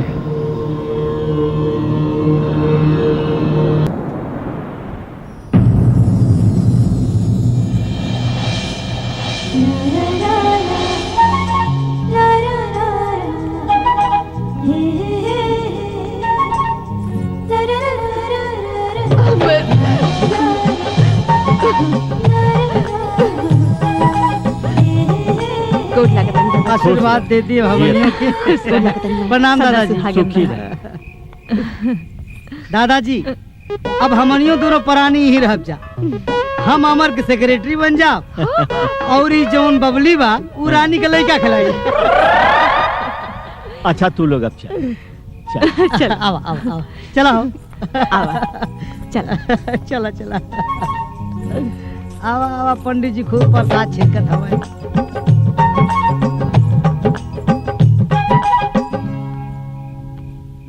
हे प्रभु, बहुत बहुत धन्यवाद प्रभु, बहुत बहुत धन्यवाद।